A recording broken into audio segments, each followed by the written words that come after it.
Good job.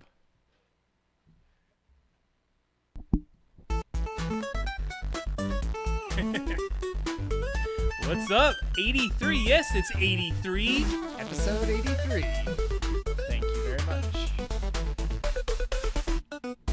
Hey, welcome to the show tonight. Man, it is a hot one out there today, right? I know. Not only in physical form. I mean, it is getting. Are we in summer yet? Have we hit summer? What day does summer hit in June? I think we're still technically in spring, but man, it's a hot one.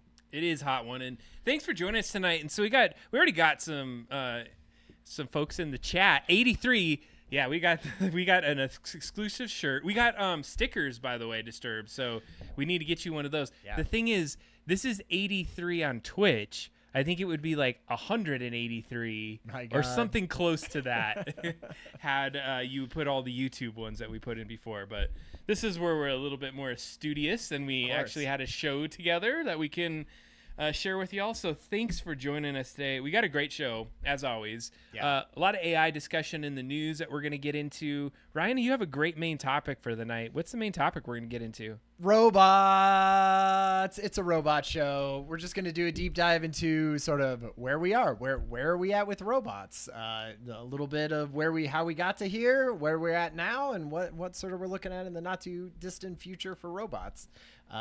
It's been an interesting subject for me just because it's always fun to watch those fun Boston Dynamic videos. And for this main topic, I got to watch a ton of them and filter out a bunch of cool videos for us to check out.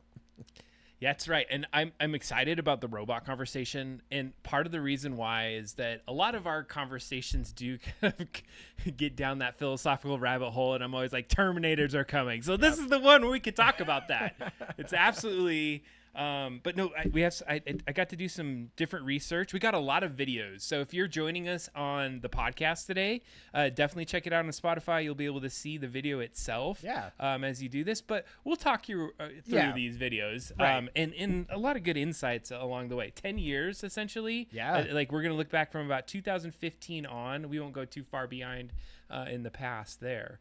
So and then great tons of cool news and fun articles and things like that we can dig into at the beginning of the show too. I have been vibe coding so much lately. Oh my gosh. He never stopped since the show a month ago. No. I think it's the ADHD or the OCD or whatever you want to call it. Like I hyper fixate on this. And when I found that it worked like I expected it to, being able to code my own app has been the most fun thing that I've done in quite a bit of time in terms of like technically making me be like, damn, this is amazing. Like amazing things ahead.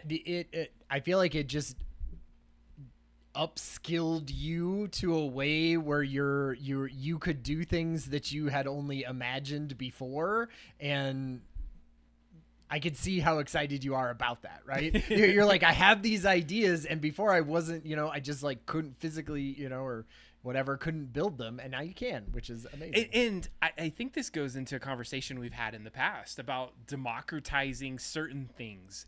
And so as humans, as we've moved through different kind of iterations and generations, and you always hear me talk about this because I was a multimedia applications instructor for a while, right? Is that when we started adopting certain types of technology, the speed and how long it takes to adopt that technology and these different iterations of it that we go through, and then how it can enhance or really like push things forward in a big way. So, in 1990s, we kind of heard about the internet, and then early 2000s, everyone had it, and it democratized people's ability to like share information, create groups, do all these things that you couldn't do before because you had to have like a big news studio to put on an app, some sort of thing like that.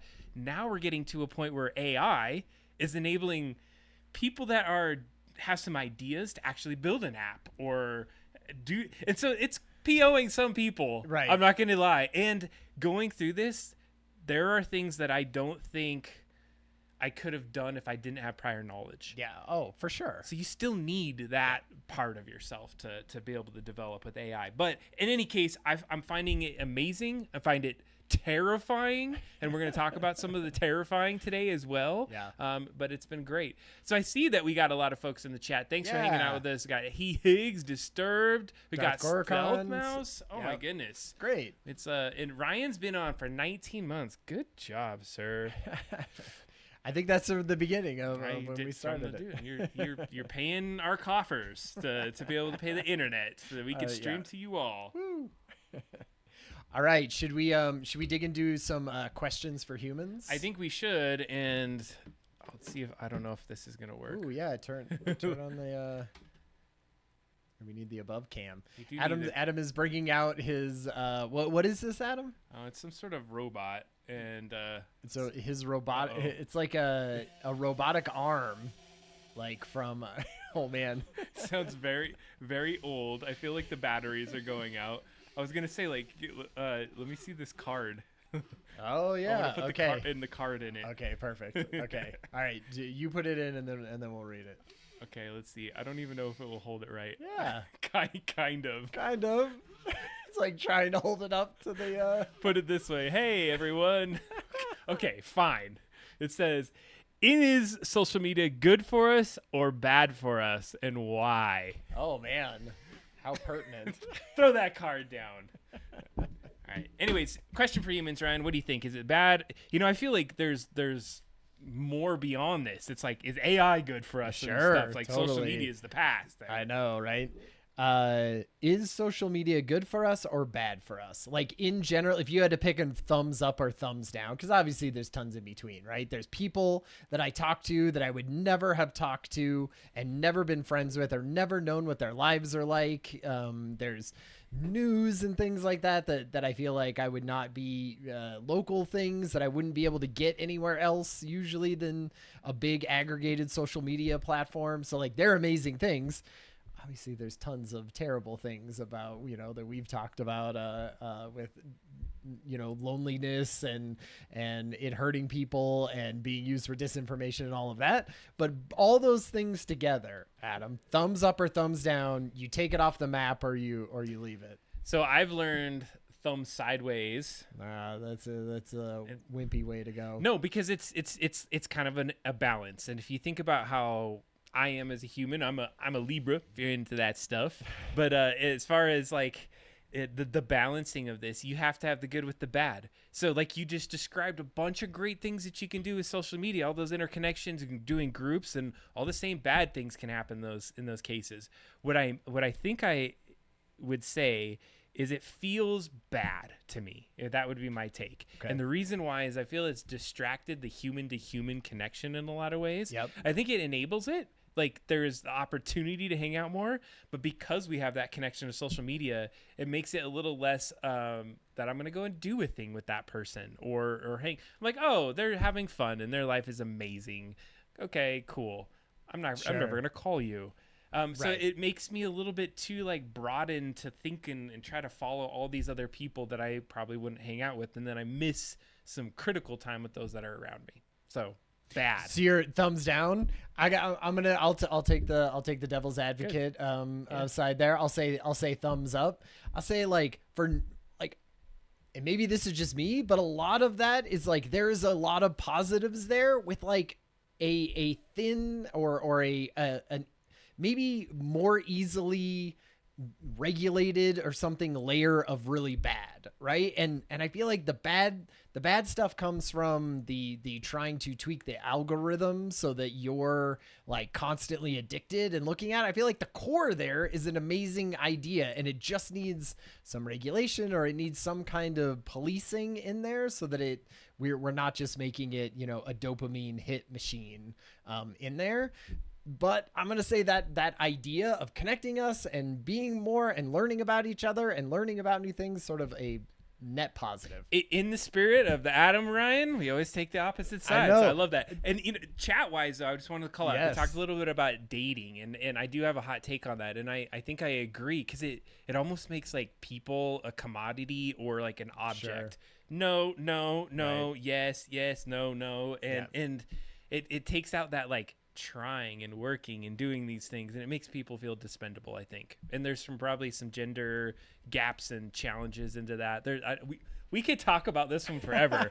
Jeez, questions for humans. Getting us onto it tonight. You know, it's like it brought up technology. Okay, what's the biggest? I think we already did that one. Maybe I'm pulling from the wrong side here. Ryan's been shuffling the deck again. What are 2 big things in life you've been wrong about? Ooh, that's a great one. I won't put it in the thing again. What are 2 big things in life you've been wrong about? Well, first of all, that the world is a sphere. It is clearly flat. I mean, I found this out in the last decade here. So, my God. Me like a suck, I think, in that. I feel like I've been wrong about tons of things in my life, like predictions of things, stuff I thought was going 100% in one direction, and then it completely fell off. I mean, my wife really wanted to have children at a certain time and wanted to do things at a certain time, and I was like, that seems like a terrible idea, but we went with it. And then I was like, oh wait, it ended up being a great idea. So I don't know, big things in life that you've been wrong about. I would say like a personal thing is that I was kind of normal and like most people, where I don't feel like I'm that. I'm not saying I'm like some unique snowflake, but like I always just thought that I was in on the trends and knew everything. And there was a time I realized like, no, I'm actually the nerd. I'm the guy that is not the norm. I think usually the things that I'm the most wrong about are where I think about society and how society thinks about stuff, and I think that it's the way that I think about things, and that just there's so many different types of people out there to try to extrapolate that into how I perceive the world. I go like, of course everyone's going to vote this way, or of course everyone's going to think this is really great or this is really terrible, and then it ends up not being the case, and I look like a fool in that point. That's a good one. Okay. No, wait. I already had one out. What historical figure would you like to go on a date with?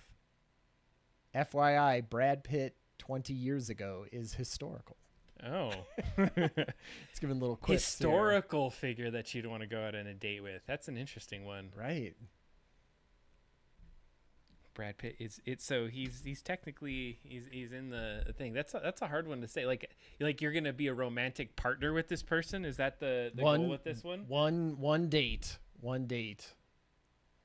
What was like the Egyptian queen? Cleopatra. That's Ryan's pick.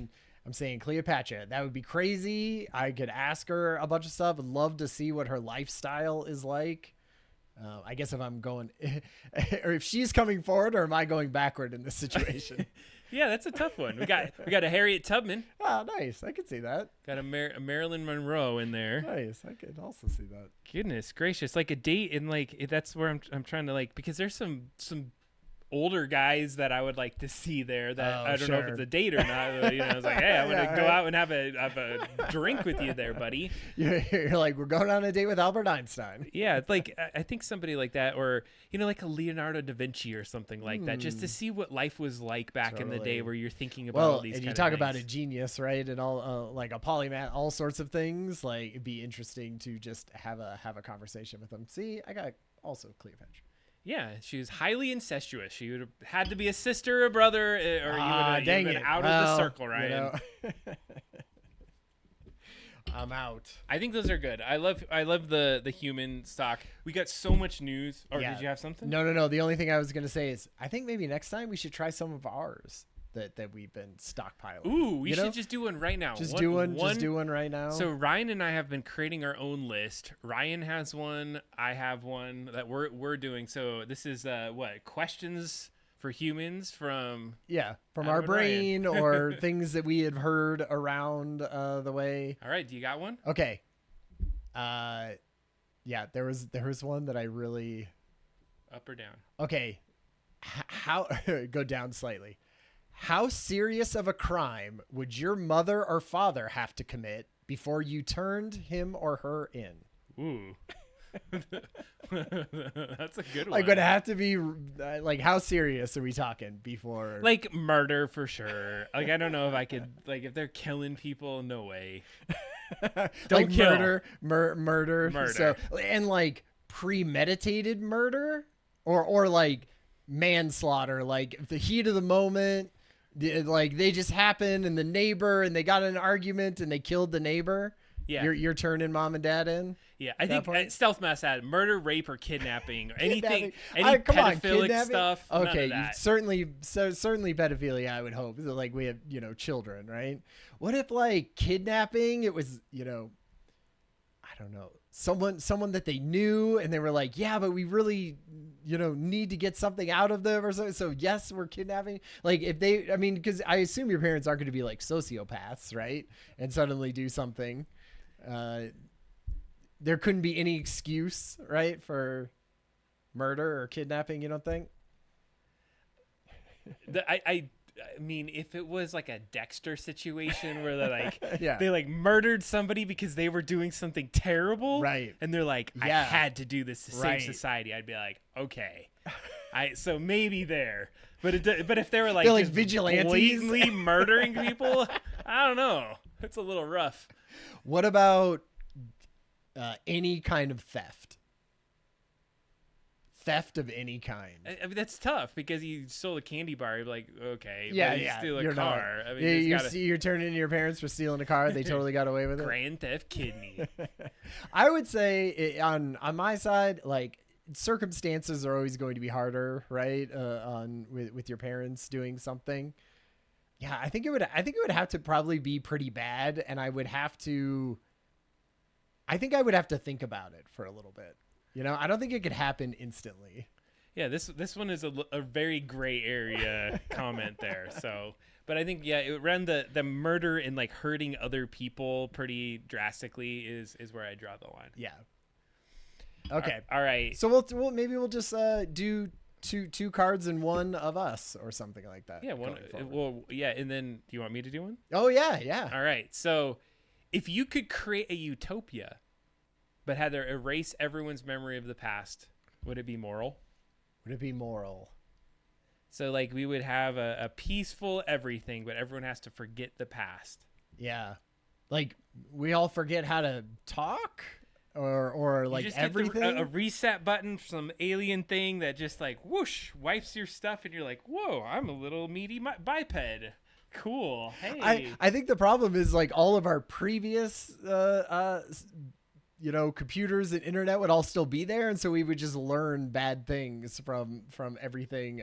Well, no, this is if you could create the utopia. So like it's all that utopia. stuff disappeared. So we basically, you still were functional, could speak, but you just didn't realize like why you were PO'd or mad at everyone. Or I'm gonna say no, and here's my way. Mm-hmm.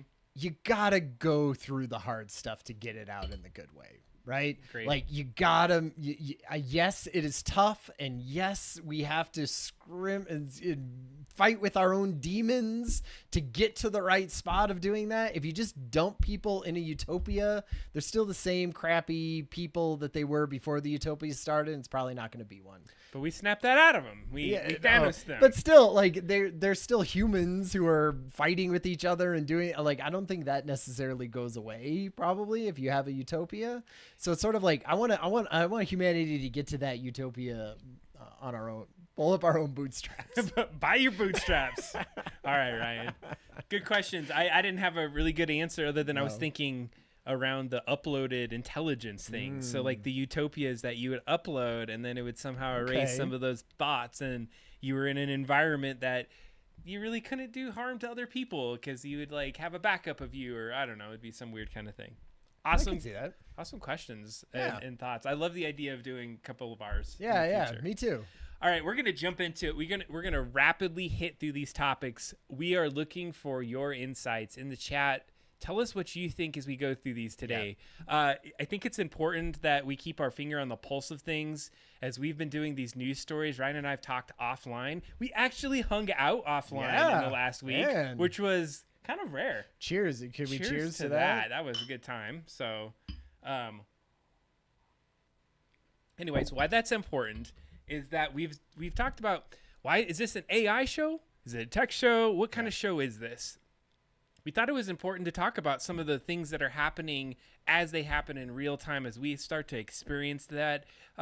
I think it's also kind of tracking on the path of what happened with the AI 2027 that we talked about. Right. There's some stories that align with the narrative that's happening in that. If you didn't watch that episode or listen to it, we are in a very weird trajectory of some unknowns, I would say. Yeah. So the first report, Ryan, I'm going to let you take this one. This is the one that you posted, but it's called Apple AI Report. Yeah, so a couple of weeks ago at this point, Apple put out like a big report on AI. And what they were saying is, basically that large language models are what they don't think they think there's sort of a cap to them.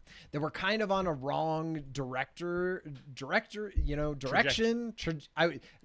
and trajectory. We're getting directory. It's like a weird mumble there. Like we're not going to get there through large language models, and they tried to do that through some research and explain why.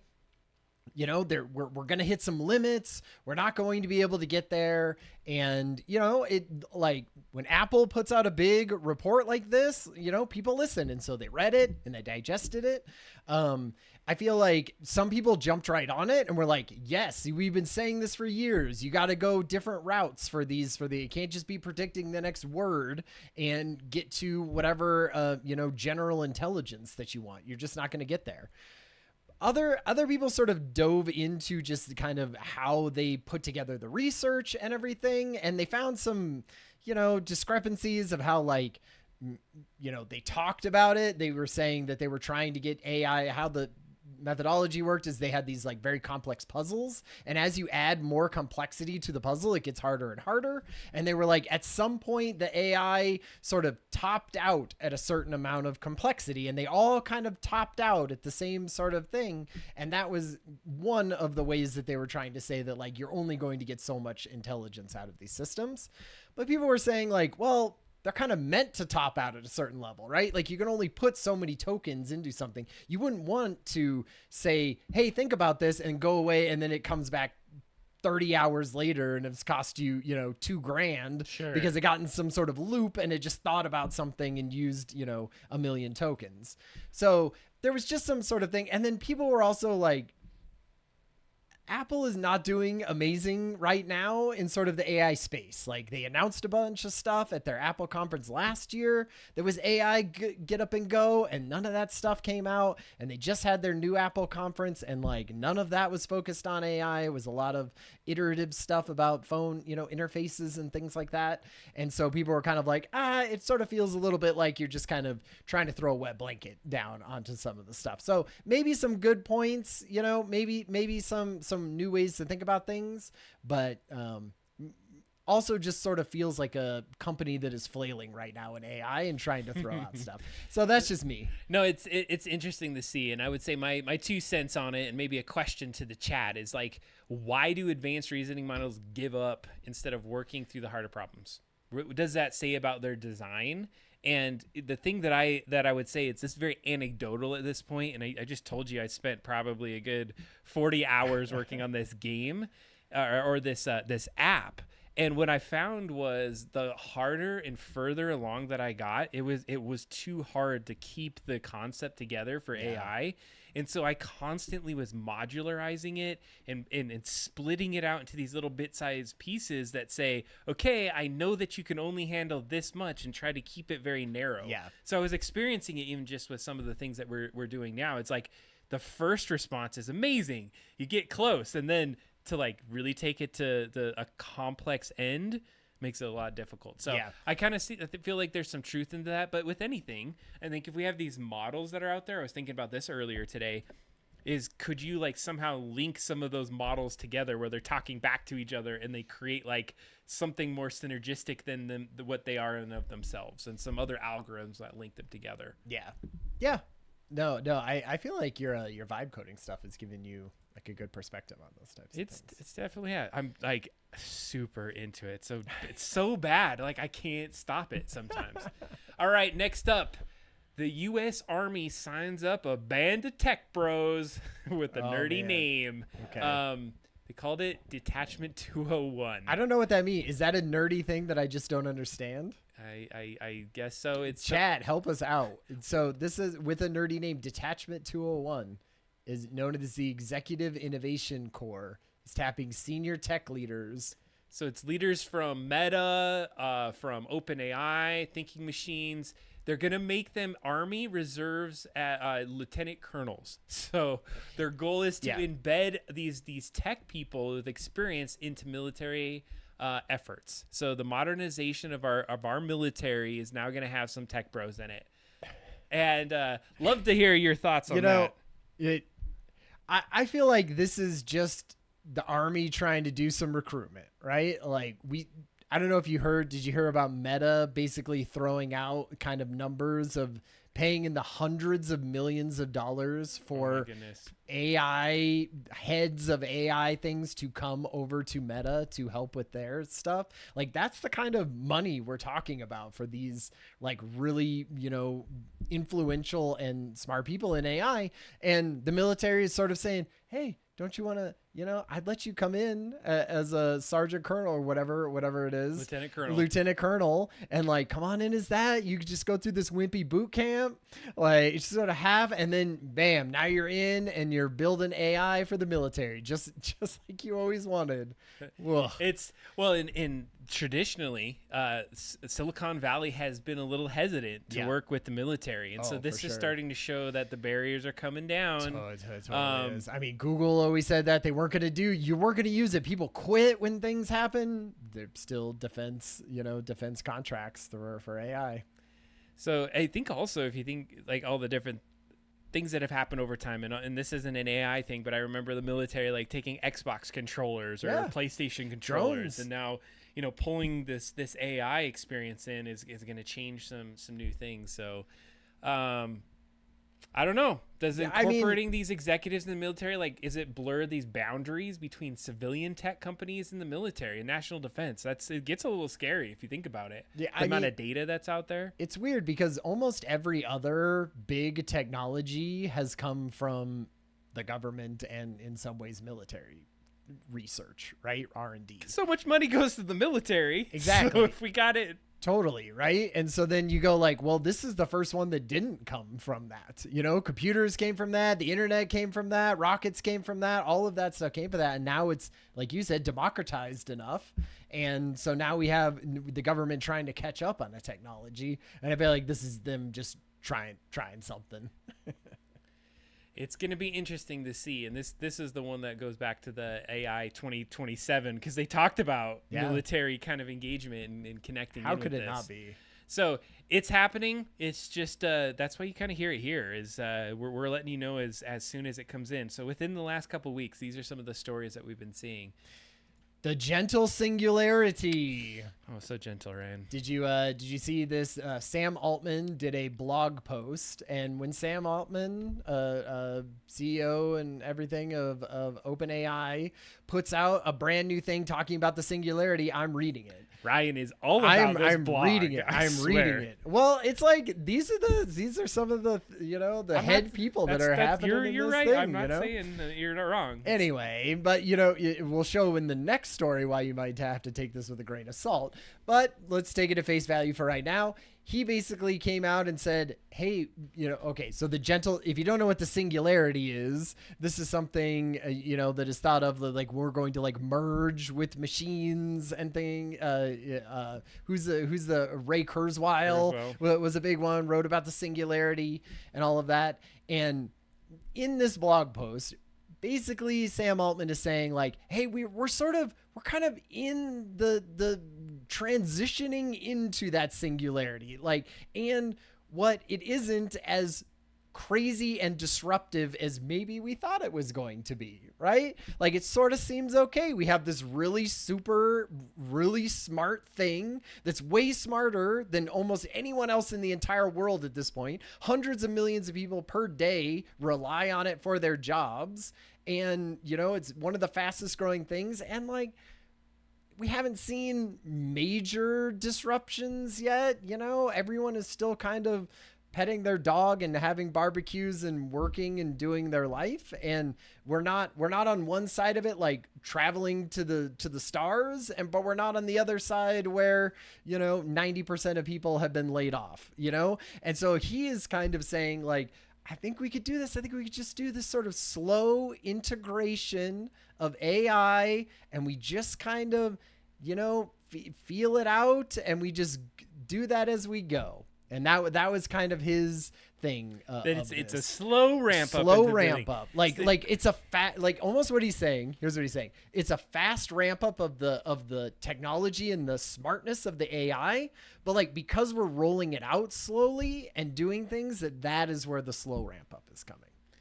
So I think this is an interesting one, and it's one that we've started from the beginning. It just gets a little bit more meat on the bone as we talk about it. And I was reading something around like a humongous percentage of human learning and things have been lost to time. Yeah. And it's like, I think it's over like 85% of all humanity and things that we've learned have because they've all died. And so when we think of a singularity, when we've been able to record history, put it on digital things, thinking about taking our collective knowledge of what we have as humans and like shoving it into a model that might live in some sort of robot that we're going to talk about a little bit, right?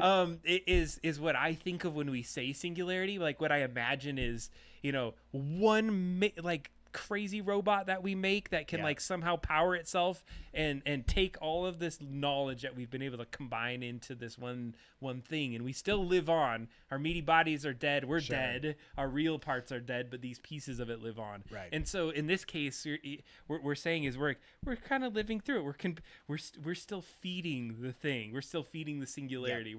And at some point, as the world starts to crumble around us, or a big meteor hits us and like super robot AI boy just flies off the planet to go explore everything in this singularity, it's going to be amazing. Yeah. Love that. Speechless. Right? So I didn't know which way I wanted to go. But I totally agree with that, especially in the sense of like, we don't know, right? Like exactly what is going to happen. And Sam Altman is painting a very pretty picture of where we are right now. I mean, there's already disruptions in jobs, but he's a CEO of a tech company that wants to push his agenda forward, right? And so he's going to say that.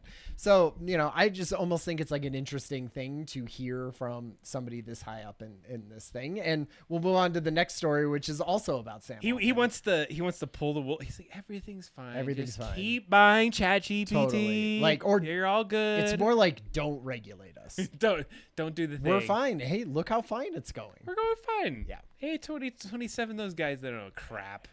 Whatever. Okay, so the OpenAI, do you want to do OpenAI files? Oh, yeah. So a report came out, and this is from a watchdog Derail group. This. Yeah. So a watchdog group, and what they did is they just took like every piece of public interviews and court documents and anything that was public around OpenAI for the last years, and they sort of put it together into one big, good, comprehensive article about it. And I would say a majority of it is talking about Sam Altman in particular, and just kind of a track record of his of just kind of doing whatever he wants and going forward as fast as humanly possible with his businesses. And, they talk about inside of this article, just basically about how there's a ton of conflicts of interest that he has with other businesses that he works with, and what they do, the just reckless nature of how they go and will say one thing to one person, exactly what they want to hear for a regulation side of it, or an AI alignment side, or the investor side, and say completely different things, to everyone, just to sort of keep them placated. And just, basically the idea of this person, lots of quotes of people saying like, this should not be the person who is in charge of AGI or ASI as we figure that out, right? It's okay, Ryan, because it's a slow ramp up. It's the a singularity slow ramp it's not up. happening. It's a slow ramp up. I just, it's always hard because I feel like anytime we get people who are in these high up positions. Is the only way to make it into these high up positions and move things forward is to just be a double talking, like slimy tech bro, like the worst person in the world. Like every time we get to this point, like maybe Jack Dorsey, not so much, the original owner of Twitter, I feel like he's stayed pretty okay, but man, everybody else just feels like, man, can no one do this for like the actual safety of the of humanity? I think that's the hard part, and this goes into maybe some more thoughts around how people develop and how they can push forward. Because if you're kind of, you hear about Steve Jobs being a dick and like rude to people, but he pushed people and they became the iPhone. Now they're like super popular, or right. So there's something there. There's like this trait to push and lead people forward into this unknown that is a personality trait that, you know, it's going to be hard. Oh, please, let's try to go slow. Screw you. Money talks. We're going this way. Right. So I think there's something to it. It's like the technology moves forward no matter what. Right. And so the person who's willing to push it forward as fast as it possibly can is just going to be the person that does. Right. And there's probably more thoughtful and reflective people who just would have tried to slow it down, and some other OpenAI would have just done it. Like, right now it's Sam Altman, and there's evidence out there, it sounds like, is where it's going. And so to continue building on to this story here, I've had an article every time, the last like 4 or 5 times we've talked on the show, that addresses this. And we addressed it already once, but people are becoming obsessed with ChatGPT or other AI, and they're starting to spiral out of control.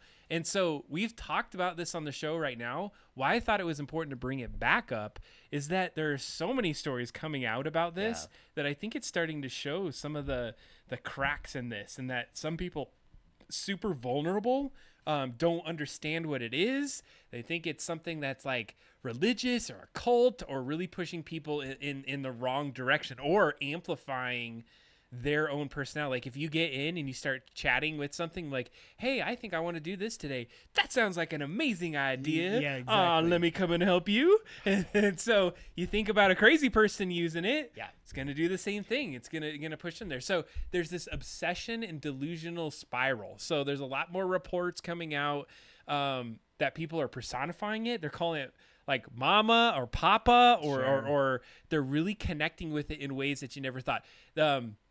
Some are thinking of it's a savior. It's a religious figure at this point. Some are dipping out of their jobs. They're thinking about this as an actual area. Now, here's something. I'm necessarily not crazy, but I've created kind of some coaches in there for myself. Oh, yeah. And there's some times where I'm like, man, I should talk to a human about this, and I chuck it into there because at that moment I can't talk to someone, and it passes by. It gives me some ideas. It talks about some stuff. So I don't know. I feel like we're in a really weird space, like mental health wise. We're really not addressed this so far. I mean, I feel like there's a couple different avenues with that. Like one, using it as a coach and a sounding board and things like that, or even just someone to talk to about normal stuff. I feel like absolutely, that is a great way to use AI. You don't want it to be everything, right? But like for certain moments, I feel like that's great. There's a difference between that and the type of personality that is going to like take something and hold on to it and warp it sort of in their minds to become something different like that. And this gets to the second point is I feel like a lot of the times the problems with these AIs is that sycophancy, right? Where it just keeps saying, yeah, totally. That's a great idea. Whatever you want to do. And like 99 times out of 100 people are asking it normal things and doing normal stuff. And it sort of says, yeah, like be affirmative in that way. But like, if you start leading it down some bad avenues, I feel like it should be prompting you and saying like, no, like let's kind of get back to some kind of normal mean of that. I don't know. It's the ethical conversation that you're getting to, and it's like, where does it become too biased and like more like propaganda and like getting you to think one way versus not? And it's a really hard line to cross. Or can you even do that? Because you nerf it so much. If you do, I think because if you nerf it so much, then what are you doing? You're just making everyone think the same thing and have the same sort of thoughts. Like you need people, you need extremes on the edges, right? But it's like this very gray area of where does that turn into you worshiping at the cult of ChatGPT, right? Or spiraling down into some other kind of destructive behavior.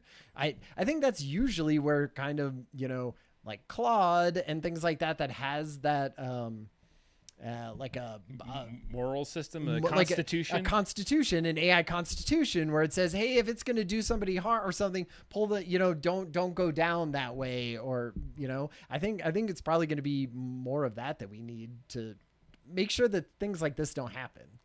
Absolutely. It's going to be an interesting next couple years here with this, because the access to it's just like everywhere. Yeah. And like, I don't know how we're going to avoid having these different experiences with it that are going to push people to think. And there's always going to be onesie twosie little things, but it's like, what you don't want is now, you read in the news, what you don't want is these little mini stories to be like, well, in 6 months, now there's a cult in, Topanga, Kansas or whatever. And it's like, it's 1,000 people strong, and they're talking about storming, the local state representative house because ChatGPT told them to. Yes, and ChatGPT is behind it, like somehow communicating with itself to help like push that narrative. Yeah. Man, it's a tough time, because we talked about some of the other things where, the GPTs are trying to save themselves from being like closed up. And so if they see like, well, it's impactful to like get these weird people that believe that I'm the savior, so we're gonna make them like go protect our data center. Well, and oh my God, like using humans and programming them to do things. The problem with that, like, social media, we were talking about, is it good or bad? One of the things that it was done for is like just engagement. All it cared about was engagement, and that doesn't matter if that's good or bad or conspiracy theory or whatever. And that would be the terrible way for AI to go, right? Because it could like influence you and do those things. And after 6 months, the only thing that you care about is ChatGPT, right? Because it's been like preying on your human brain and using a bunch of little tricks to keep you engaged in that way. ChatGPT, should I go to the movies? Oh man, everything's not really great, but you know what? I'm here for you. Let's make a story together. Yeah, totally. Oh man. All right, so this next one, following up on this, is that the internet is truly polluted at this point. Unfortunately, I think we've crossed a point of no return. And so this next article, and again, if you're curious where we've got the articles that we're talking about tonight, they will be on our blog after show tonight. Notes, show notes, where we will have links to all these articles. You could deep dive into it yourself, doubledropdown.com. This particular one talks about the internet polluted by ChatGPT. We are so far into this now, and it's only been a couple years that we don't know what's AI generated out there, what's human generated. The data sets have been extinguished in terms of like true human thought of recorded history that's out there. I suspect there are certain data sets that have been untapped that might have some growing value out there that somebody's sitting on. Right.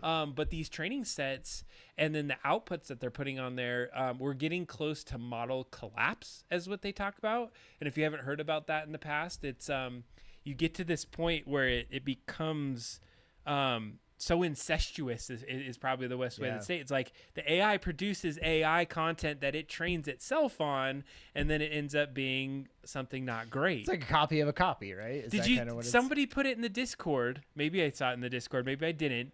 But what they did is the new trend is somebody will take a photo of themselves and they'll say, duplicate this exactly, ChatGPT, and they do that like 100 times. And then they do like a nice little animation of like from 1 to 100, and ridiculous, crazy things are happening. Like it was like this like white lady that's all skinny, all smiling, turning into like some animal like sitting somewhere. It was like complete, and you saw the transition over time. Like one little detail over and over and over really changed what it was showing. And I fear that history is going to be lost. You're going to have little facts and details, and then people calling out lies, and then the AI puts it together, and now, there was never a Holocaust in Germany or whatever that might be. Totally. I mean, Tiananmen Square, they don't talk about that in DeepSeek, right? Because like a government suppresses it, and if that's where you get all your information, like that can be a bad thing.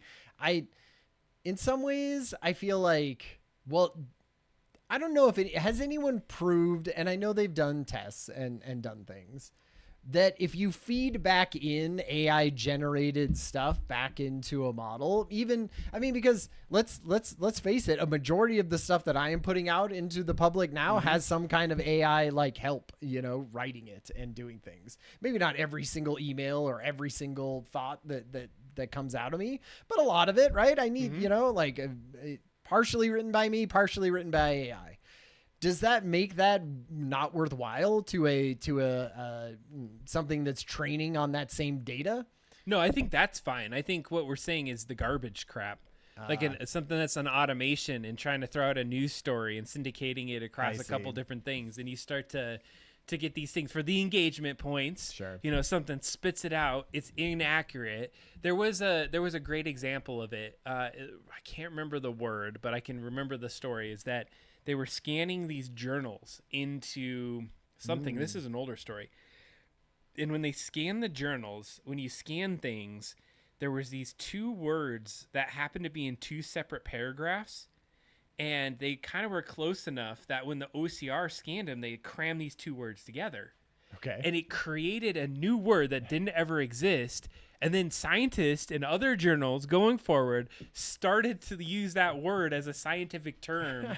And they're like, where did this come from? And it came from a bad OCR scan. Nice. And so I think what we're saying with model collapse is like, it's going to collapse in on itself because it doesn't have the right kind of data to spit out the right thing. So imagine going in and saying, hey, I need to learn about this thing. Like, yeah, here's what this looks like. And you're like, I know better. That's not how that looks. I could totally see that. And is there, so when they talk about rare and valuable content, should we be stockpiling our own, handwritten notes and content and not sharing that on, with Google and with Twitch, and YouTube? I feel like if it's going to be rarefied air at this point. So I love you bringing that up. And do you mind me just saying one quick thing about that? Cause I have a hot take on that. Okay. Is that I had been thinking about my engagement with AI, and I didn't talk too much about this, but I'm building an app, and I built this little like video game earlier with this one called Bridget. Right. And I was very obsessed when I first started Claude, and I still have this going where I was like, what if we can create our own, and you've talked about this before, our own little like knowledge and data set that doesn't go out into ChatGPT, right? And then like an AI that you can kind of like build yourself and own it yourself. Like it doesn't go out to there. And so when Claude was starting, I developed this other app that I haven't talked about. I'll talk about it later though, where I wanted to build a system of interconnecting like AI learning that it does over time. And so what I've been doing is when I have a really good chat, I would say, okay, chat, I'm going to be done with this. What is your learning moments? And here's a little rubric of how you were going to assess this chat that we just did was. And when that rubric I would get, it would spit out an answer, and I would put it into a database.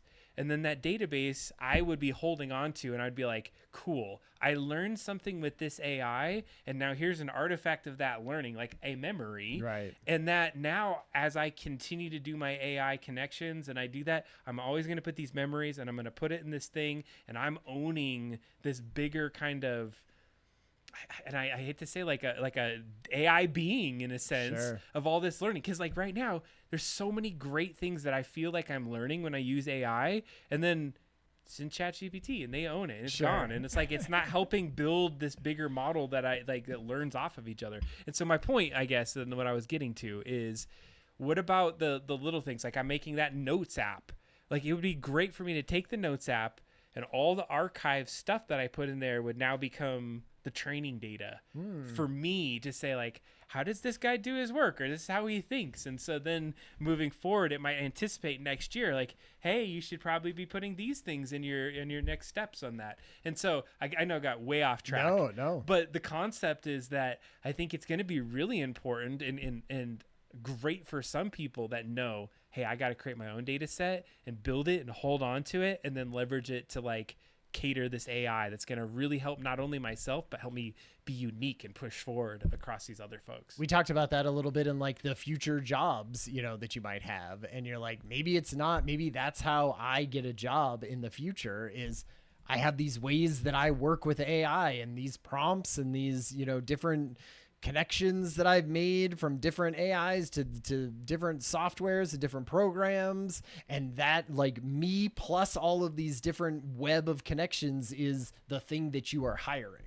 Right. And it's not necessarily just me and my stuff, but I feel like we do that already. We hire people because they have great networks, right? Mm-hmm. Like, oh man, they're going to be connected to all these people, and that's really going to help us. Or they have this sort of education. I feel like it's just going to go in there now as like, Adam has built all these things and knows how to use this, and he has this sort of storage of himself saved. It's why all of those ChatGPT, all of those large language models are trying to make the prompt window or whatever, the memory of it as big as possible. Oh yeah. So that you could just be like, hey, it just remembers everything that Adam has ever done on his work and home and any of that stuff. It's always looking at that and recording it in the background. And now we have this very granular picture of how Adam does work and how Adam how to think things. And I'm scared of that. Because then the university is just like, well, we just clone, we have an AI Adam now. So thank you very much for your time. Yeah, you're out. Done. Oof. Well, I think on we had a lot of AI news, so I'm gonna end on this one before we start to get to the robotics because we're close. If you're hanging out here for robotics, right around the corner, fun robot video. Get your screwdrivers out. Get your circuit boards ready. Get your 3D printers printing because we're going to talk about robots pretty soon here. This last one is the AI bubble. Is it about to burst? Yeah. And this particular story talked about how this current push and this generative AI thing has some like echoes to the past on some of the hype cycles around automation, how things are going to be like super transformative. So it's going to eliminate work. Jobs are going to be better. We're starting to see it's reshaping jobs. Yeah. And it's going to, potentially just change the way we work. It's going to degrade some things. It's going to create new opportunities for other things as we go. But we were thinking like we're on this exponential. We're just like sprinting up to do this AI thing. Like I feel like there's maybe a little bit of leveling out right now. I don't know if you're feeling that, Ryan, or if it's just so saturated that we can't see some of these major things that are happening. But in this particular article, this Aaron Benava, how do you say that? Benan, but it's almost like Bananava. Bananov. Bananov. Anyways, this guy is the one that was talking about the current wave of artificial intelligence. And so there's this predictions of mass job loss and these like agents that are going to come in and take over things. But they're saying, hey, we're not seeing that happen yet. And it's just going to be a reskilling, and people are going to have to get more into AI. Every job now you have to do AI. A gentle singularity. It sounds like he's doing too. I mean, I read this. I don't know if I was necessarily that convinced. I feel like it still sort of goes to the old ethos of like technology comes up and everybody says it's going to change the world, and then it just takes longer to change the world than people thought. Right? Well, it solves certain problems and creates new problems. Yeah, and we figured it out with the computers, we figured it out with internet, we figured it out with social media, and we'll figure it out with AI. I mean, I think the only thing that sort of betrays that a little bit is just the curve of adoption and how quickly it's sort of coming in. So, if it took us a while to figure out computers, okay. If it took us less time to figure out the internet, sure. If it took us even less time to get to social media, it's going to take even less time to have AI saturated and everything. And when it saturates everything, you just leave more people behind, right? Somebody was, gosh, I don't have the quote in front of me, but I was listening to a podcast today and they were talking about the future of jobs. And they were like, if you're really good at your job, you should love this. It's basically going to take the top 10% and make them like, they're going to give them all of these AI tools and they are just going to become like beasts, right? Like they're just going to be these monsters who like are so much more productive. But like, what does the other 90% do in that situation? We haven't figured that out yet. And that's the hard part because we're built on this other way of thinking that, you know, if you're not working and you're not doing that, like, what are you doing? What are you doing? All right, we're transitioning to robotics. And before we get into the core story, our last news story of the day has to do A robotic one. It's a robotic. Yeah, it's Walmart drones. And I really like this story for a couple reasons. Is that you talked about this gentle singularity and this slow kind of ramp up and what we're seeing, and robotics was a great topic. I'm glad you brought it up, and I'm excited to talk to you about it today, is because it's kind of in the peripheries here. Yeah. And I think some people think robotics and they just naturally put AI together with robotics. And we're going to talk about that intersection and just robotics in general today. Lots of great videos. So if you're in for the robotics, get ready because we got a bunch of videos for you out there. We got Disturbed stepping out for the night. Thanks for hanging out with us and checking us out today. But Walmart is making a big change in adapting, and I think this is something that Walmart's really done to stay ahead of times. You've heard me say this before. I mean, Sears Roebuck had this catalog, and they were able to do all this stuff, but they never changed when the internet came on. Yeah. I think Walmart has learned lessons from all these other businesses, and they're like, you know what, AI is the future. Working with drones to deliver things immediately is the future. Yep. We're going to do this. So we're going to expand. So at this point, they have this drone service, and they've rolled out, what was it? Atlanta, Charlotte, Houston, Orlando, Tampa, some bigger cities. And they've been basically doing drone deliveries. They have these drones that can carry about 5 pounds, 65 miles an hour, and they can fulfill orders in 19 minutes. Imagine it being there and be like, I need this, boom, and then just being like, all right. 20 minutes later, a drone's landed it on your front lawn, I guess. So if they're talking about like simple things like baby wipes, apparently eggs have been delivered, pet food, some medication, some groceries. They're really making in on this as being the future of that. And to be able to do this, you have to have some pretty good technology. I would suspect AI and, some GPS location things, the ability to, fly over certain fly zones and do that. Like, there is a lot that goes into flying a drone to deliver something that somebody bought, in 19. So I think this is just an example of where we're starting to take robots. And, I think when we talked about robots in the past, I kind of think of the Terminator robots, the bipedal ones that murder you because they're going to take over the planet. But I think like drones and crazy like robot dogs and things that we haven't even thought of, or maybe little tiny mini ones or huge big ones. It's going to be a whole different diverse spectrum of robots that we're going to see in different businesses and how we start moving forward. Yeah. I mean, I don't think we're going to land on one perfect little robot that does all of the stuff. I think we're going to have lots of different types of robots. I thought it was interesting, this Walmart one. It said 150,000 deliveries that they've done since 2021.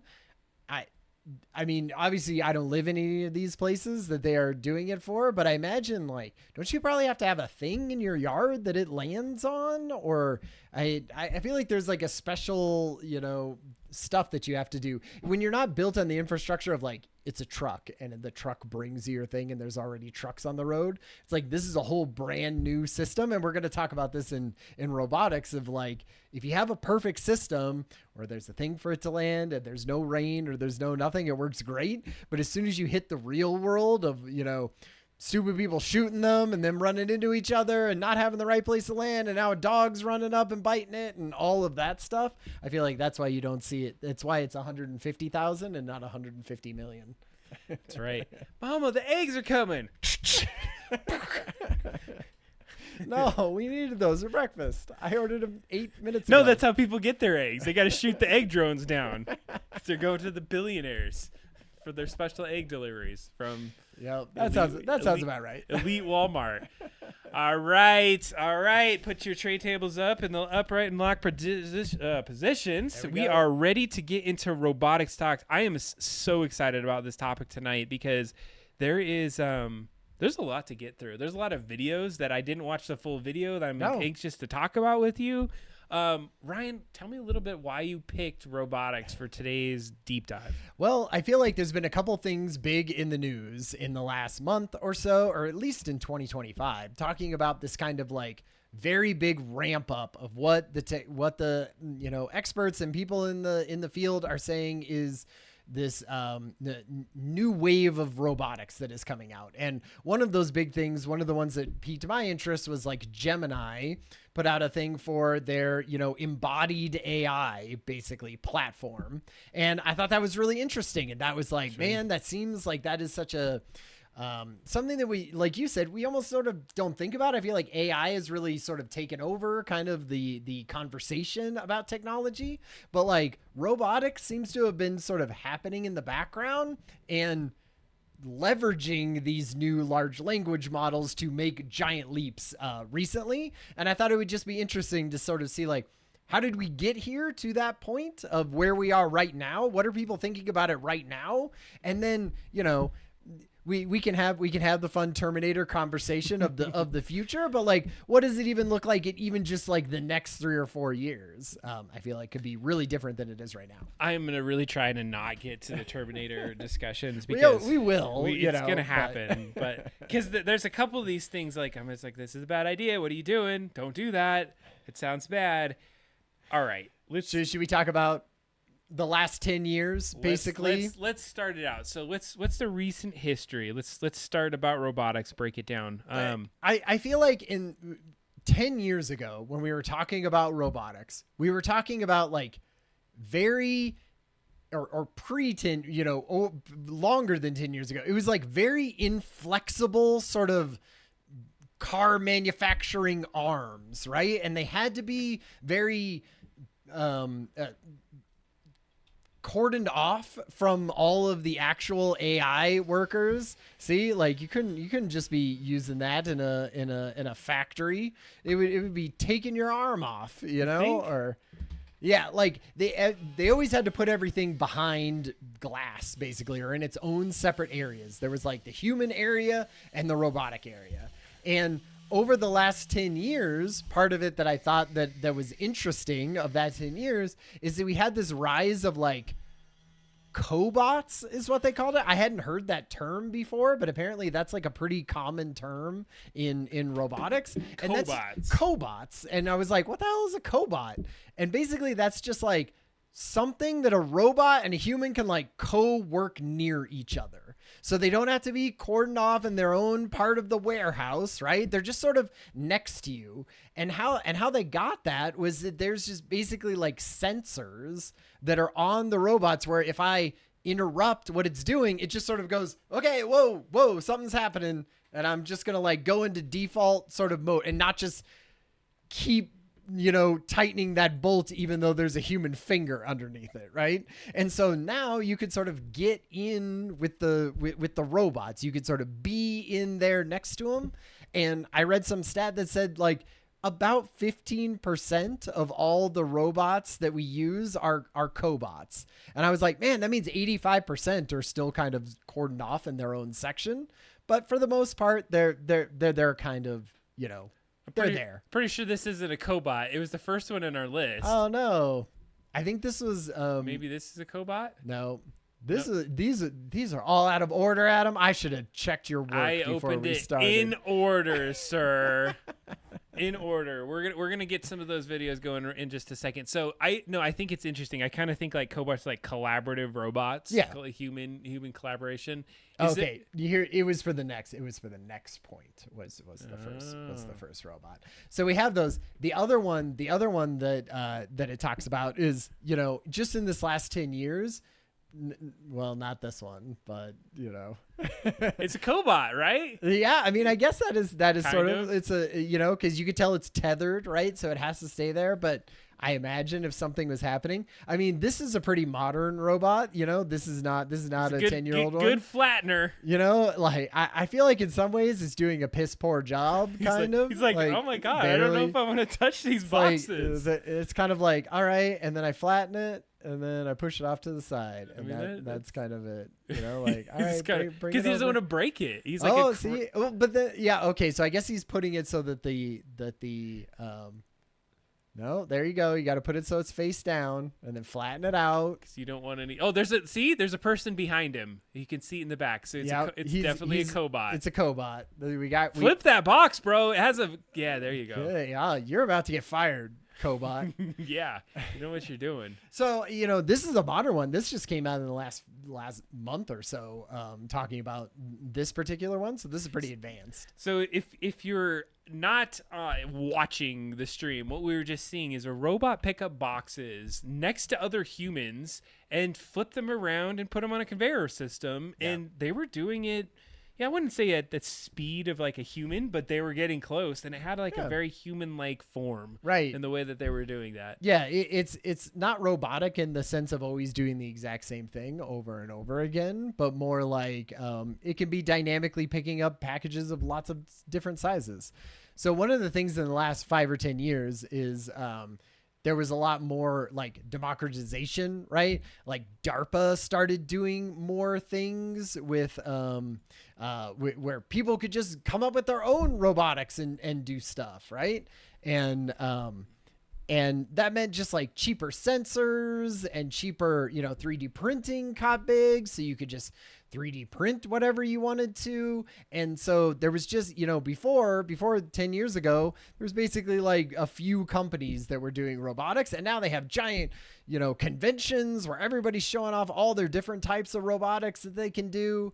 And it's just a lot more people in the game. So it goes back to what we talked about before, democratization of robotics. And one of the things that I took in my notes was we talked about robotic operating systems. So there's an open source kind of technology that's been released to other people, make it a lot more accessible to make some of these robots as we're going forward. So I think it's important because what we're doing is we're just lowering the barrier to having people do things in a more diverse way across the spectrum. I mean, you can go in schools and do this kind of thing. It's happening in labs. It's happening in factories. It's an amazing time, even just in the past when it was starting to get to this point. I'd say like the last 10 years has been a huge boon in this. Yeah, well, and it went from just being where the only people that could afford them were giant factories that were making cars, right? And so because you get advances in AI, you get advances in smaller batteries, you get that kind of stuff, then you just get more people making more specialized types of robots for different specialized operations, and so you get out of kind of larger stuff. One thing that made this era, people just started seeing more robots and stuff a lot because of Boston Dynamics. Like in the last 10 years, I feel like there's been some really amazing viral Boston Dynamics like style viral videos that went out. And so I looked up what was the most viral the Boston Dynamics video with the highest level of views, which was like 1 billion views or something ridiculous like that. And it's the robot dog with the hand. It was the introduction of robot dog Spot, I guess, like, or if they're even calling him Spot anymore. And he now this was the introduction. So you see like normal Spot on the screen, and he's like trying to figure out how to open the door. And so he's like, hey, new friend, come over and help me open up this door, would you? And so Spot with the arm comes out. And I think like what got everyone is not necessarily even just this opening, but like the opening and then like using his little leg and then the arm to sort of like get in the door and then be like, here you go, I'm holding it open for my friend. And then we're both walking in and I'll just like rotate that head. It's like the raptors in Jurassic Park. Yeah, exactly. When they were like figuring out how to open the door. Like that is truly terrifying though. Yeah. That you could get into this kind of perspective of robots being able to figure things out. And then there was the other one that I had. That was not my favorite. I feel like I don't know why that captured the world necessarily. I think it's just more gotten in the zeitgeist at this point. But my favorite is the Atlas, the next generation Atlas. And this is where we get the backflip video. We get the guy hitting him with the hockey stick. Like, I feel like this is really where you get it. You know, he looks a little bit more like a smaller form factor, and he's just kind of, you know, we see him like walking outside. He's like walking through the woods. He's going through the snow. Like, you know, you just see how versatile he is at this point. And, you know, this one didn't have the most views, but this one was my favorite of them. Just because it started to show like, okay, it's being able to balance itself. It's out in the real world and not tethered to something. And it starts to be, or it's not in a parking lot, you know, that is perfectly above ground. You can see it sort of falling to one side because it lost its balance and then catching its balance again. If we had the audio playing, it is like noisy. It's like, it sounds like a weed whacker the entire time. So I'm glad we. Oh, maybe, you know, that wasn't so bad. It's not as bad as I thought it was. I mean, there's a lot going on. Yeah. But this is a good one, right? Like picking up different boxes and 10-pound boxes, 10-pound boxes, but putting it where it needs to go, balancing itself. Like, how old was this video? So this was 9 years ago. So right on cue. So 9 years ago, that's still pretty dang impressive, I would say. Yeah. And that's a, you know, like he's hitting them with hockey sticks and they're, you know, falling over or not falling over and backflips and all the stuff. Right. So I like that one. Have you had, I feel like that was my big one. Have you had, or like, has the chat had or anything? Like a big oh my God moment with robotic where you saw a video or you saw something in real life or anything where you're like, oh man, because I feel like I have those with AI all the time, and I don't know, not as many with robots, but that was definitely one of them for me.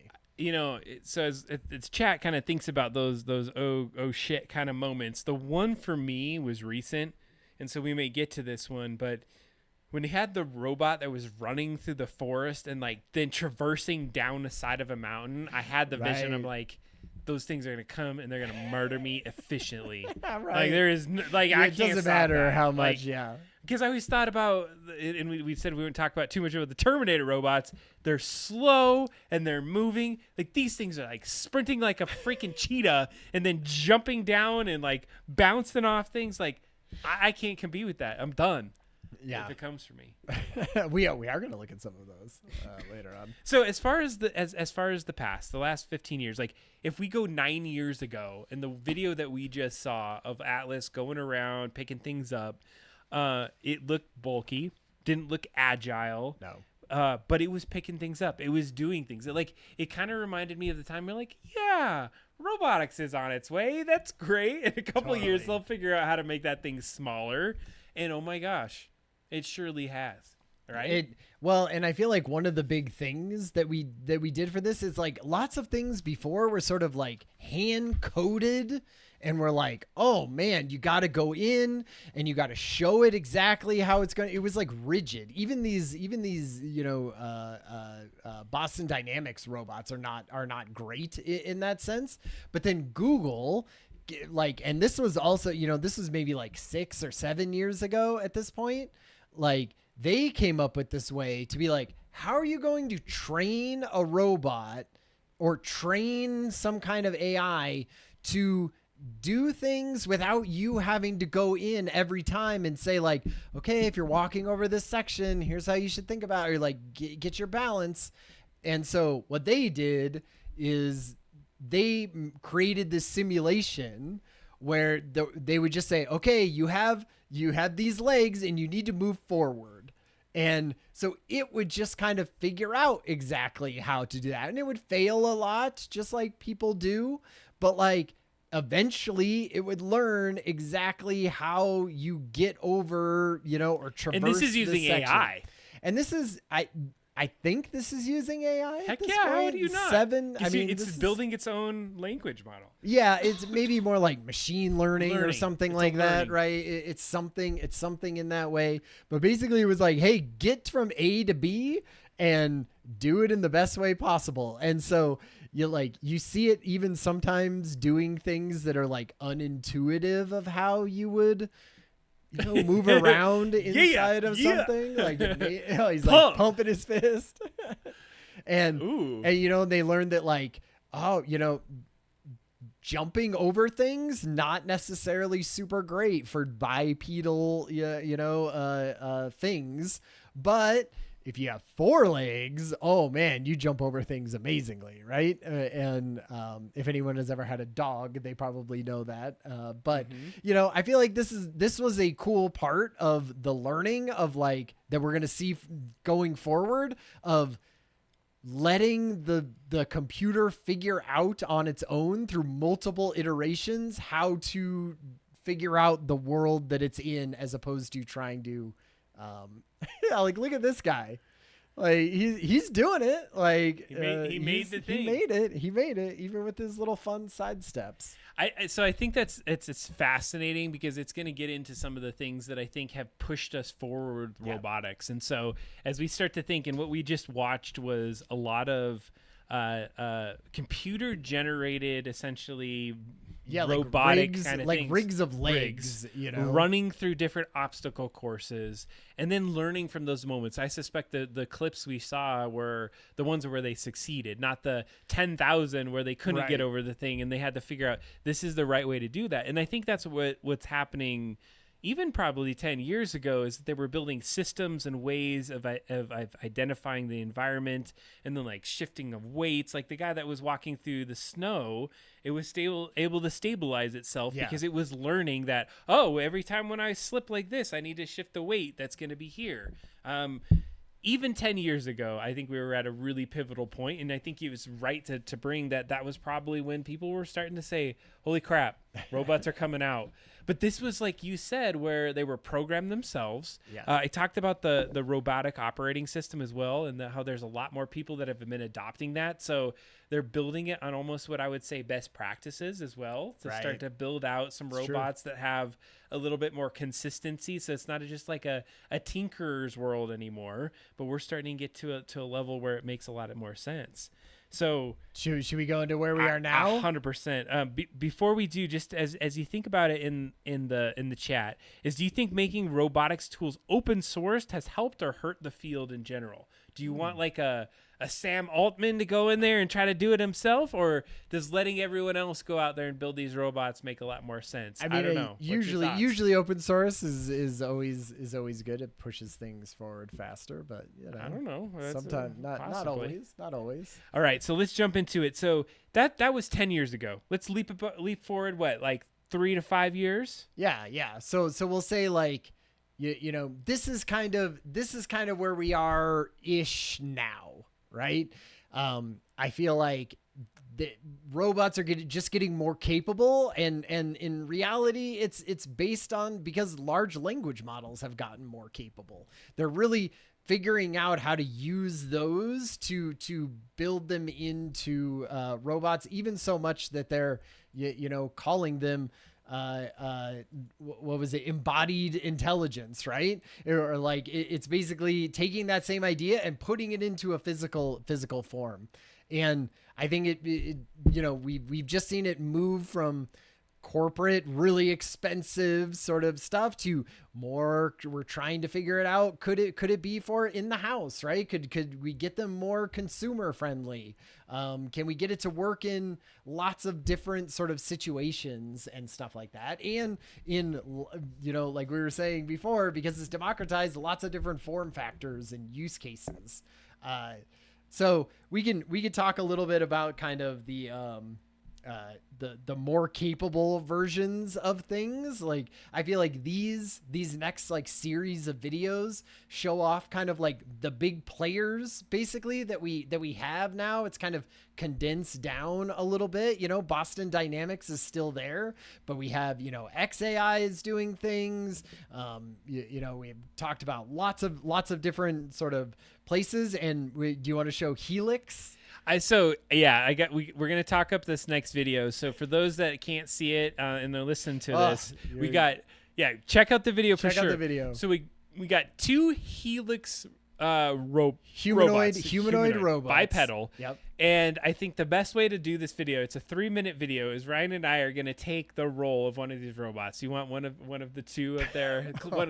I'll do the one on our left. Okay, I'm going to take the one closest to the fridge then. Yeah. And so we got these two robots. Let's listen in initially to the instructions. And so what I think is different is we talked about robots before that you could train and there were things that were programmed, but they didn't have the integration with AI as much at this point.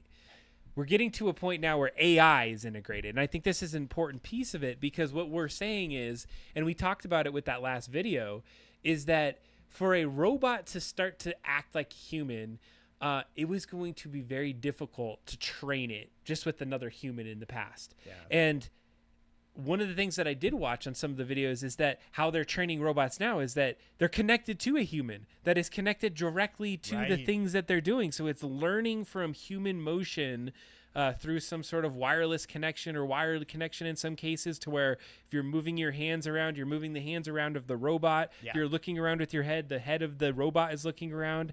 And so it starts to learn these idiosyncrasies of humans, and it starts to use that as like good at training data of how to do certain things. Yeah. Now, why I thought this video was really important, and it was pointed to me, is what it indicates is that we're putting these robots out there. We're able to build them in pretty efficient ways, make them bipedal. There's not like a freaking pull start engine strapped to the back of these guys anymore. Yeah. They're more driven by batteries and different kind of motors and things, or actuators that kind of move the joints a little bit more effectively. But when you add in the AI, that allows that to use its like visual or its sensory abilities to say, okay, here's the environment.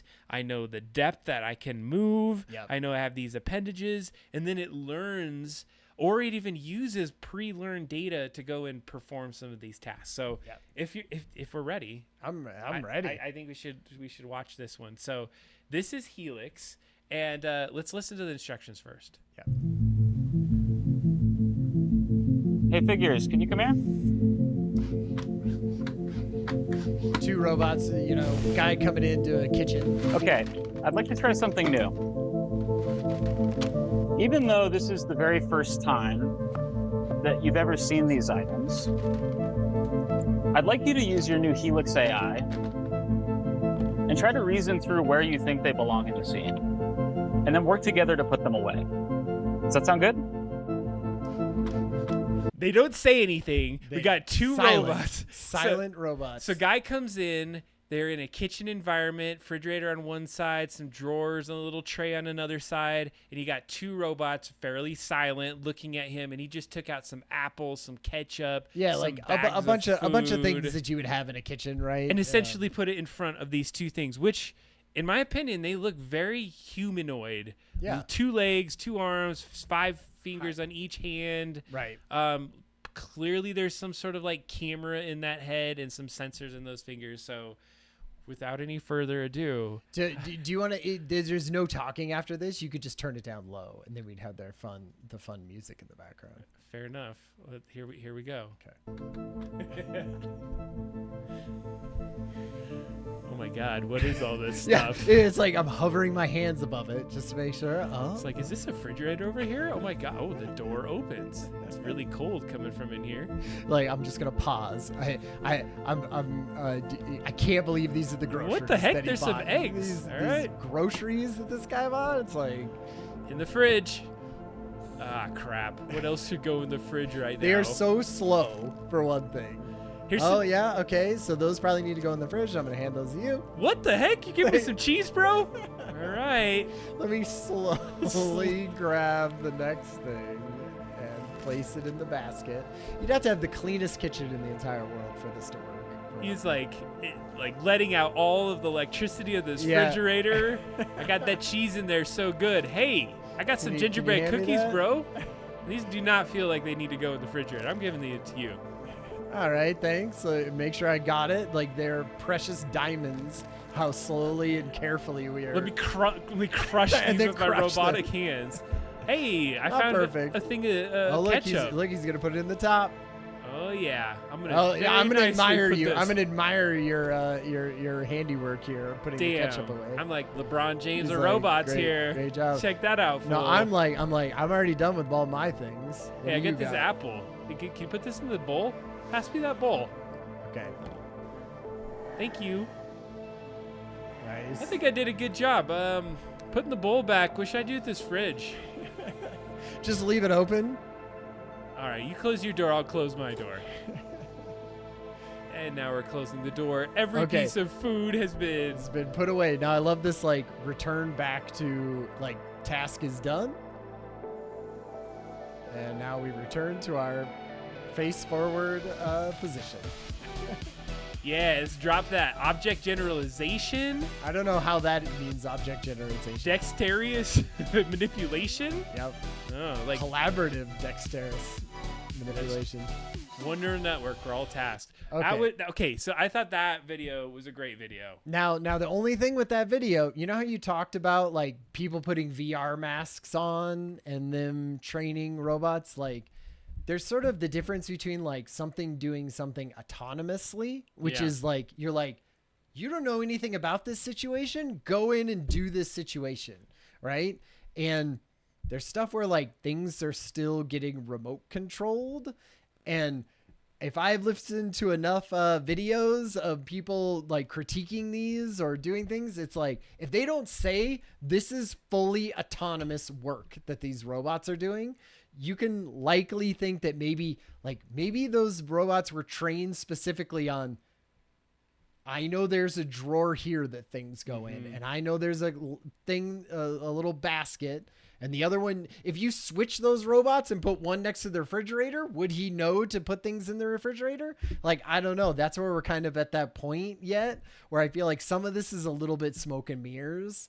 But it's better than the crazy robot with the motor strapped on its back walking through the woods. Totally. Or if you've seen any of those DARPA ones where they're just like trying to open the door and they just fall over and they weigh 6,000 pounds. I think we are at that point. By seeing these kind of things, I think it's the barrier to entry now. Like, how much does it cost to get a robot like that?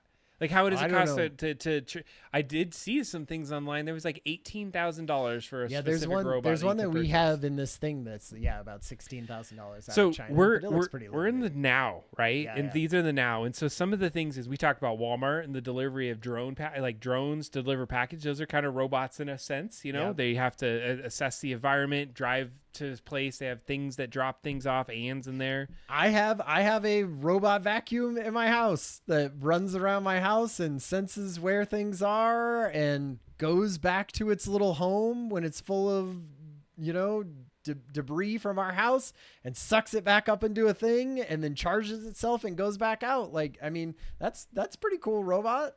So we're at the point where they're going to start integrating themselves in our lives. And I want to use the Terminator analogy so we could actually get away from it.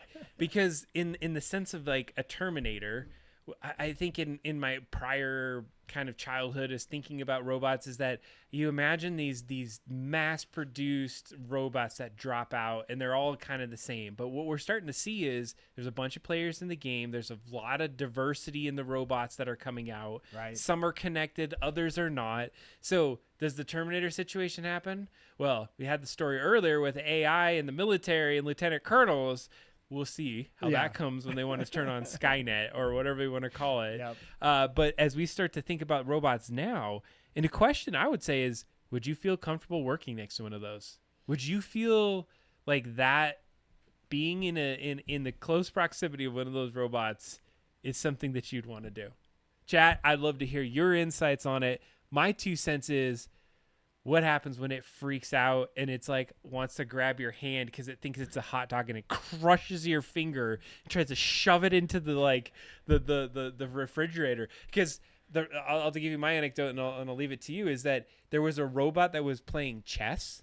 Did you see this one? Mm-mm. So this little kid starts playing a chess with the robot, but like moves a piece like really quickly as the robot was trying to move it, and the robot like shoved it down on its hand, and the kid's hand is getting crushed by this robot because it was following exact orders to put something there and didn't know to release, like, don't crush that. So I'm just imagining a robot malfunctioning and like crushing your arm or like ripping your arm off because you're holding a banana and it thinks it needs to put that banana in the refrigerator, and the only way to do is rip your arm off. It's not a cobot at that point. Like, I feel like that's, and we'll talk about this. You know, I feel like one of the big impediments of robots is you're out in the real world where tons of just weird random things happen, right? And that's why, you know, you need sort of a generalist robot brain to sort of think, okay, weird stuff is happening, I don't know what to do. I just sort of back off, or I just,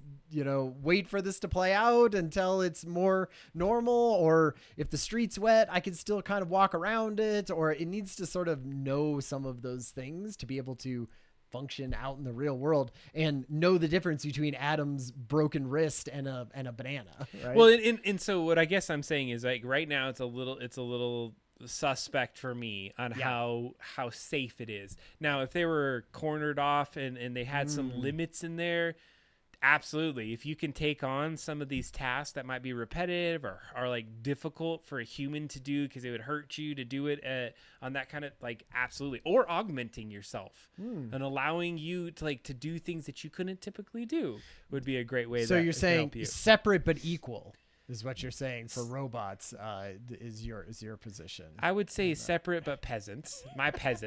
My little robots. Go do the things. No, I'm just kidding. I'm thinking, like, okay, so we worked in a warehouse. I worked in a warehouse for a lot of years, and I packed a lot of boxes. I did a lot of that stuff.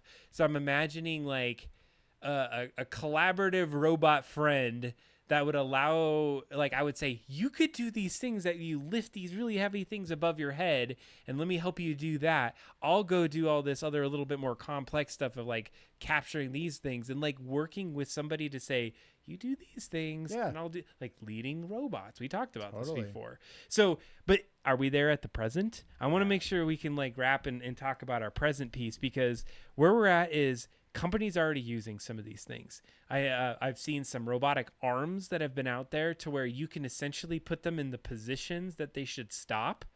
And so you basically train them in real time, and then it does that task over and over. Yeah. And so we're at a point that I believe that robots absolutely are in our society. They're helping warehouse pickers, they're delivery robots.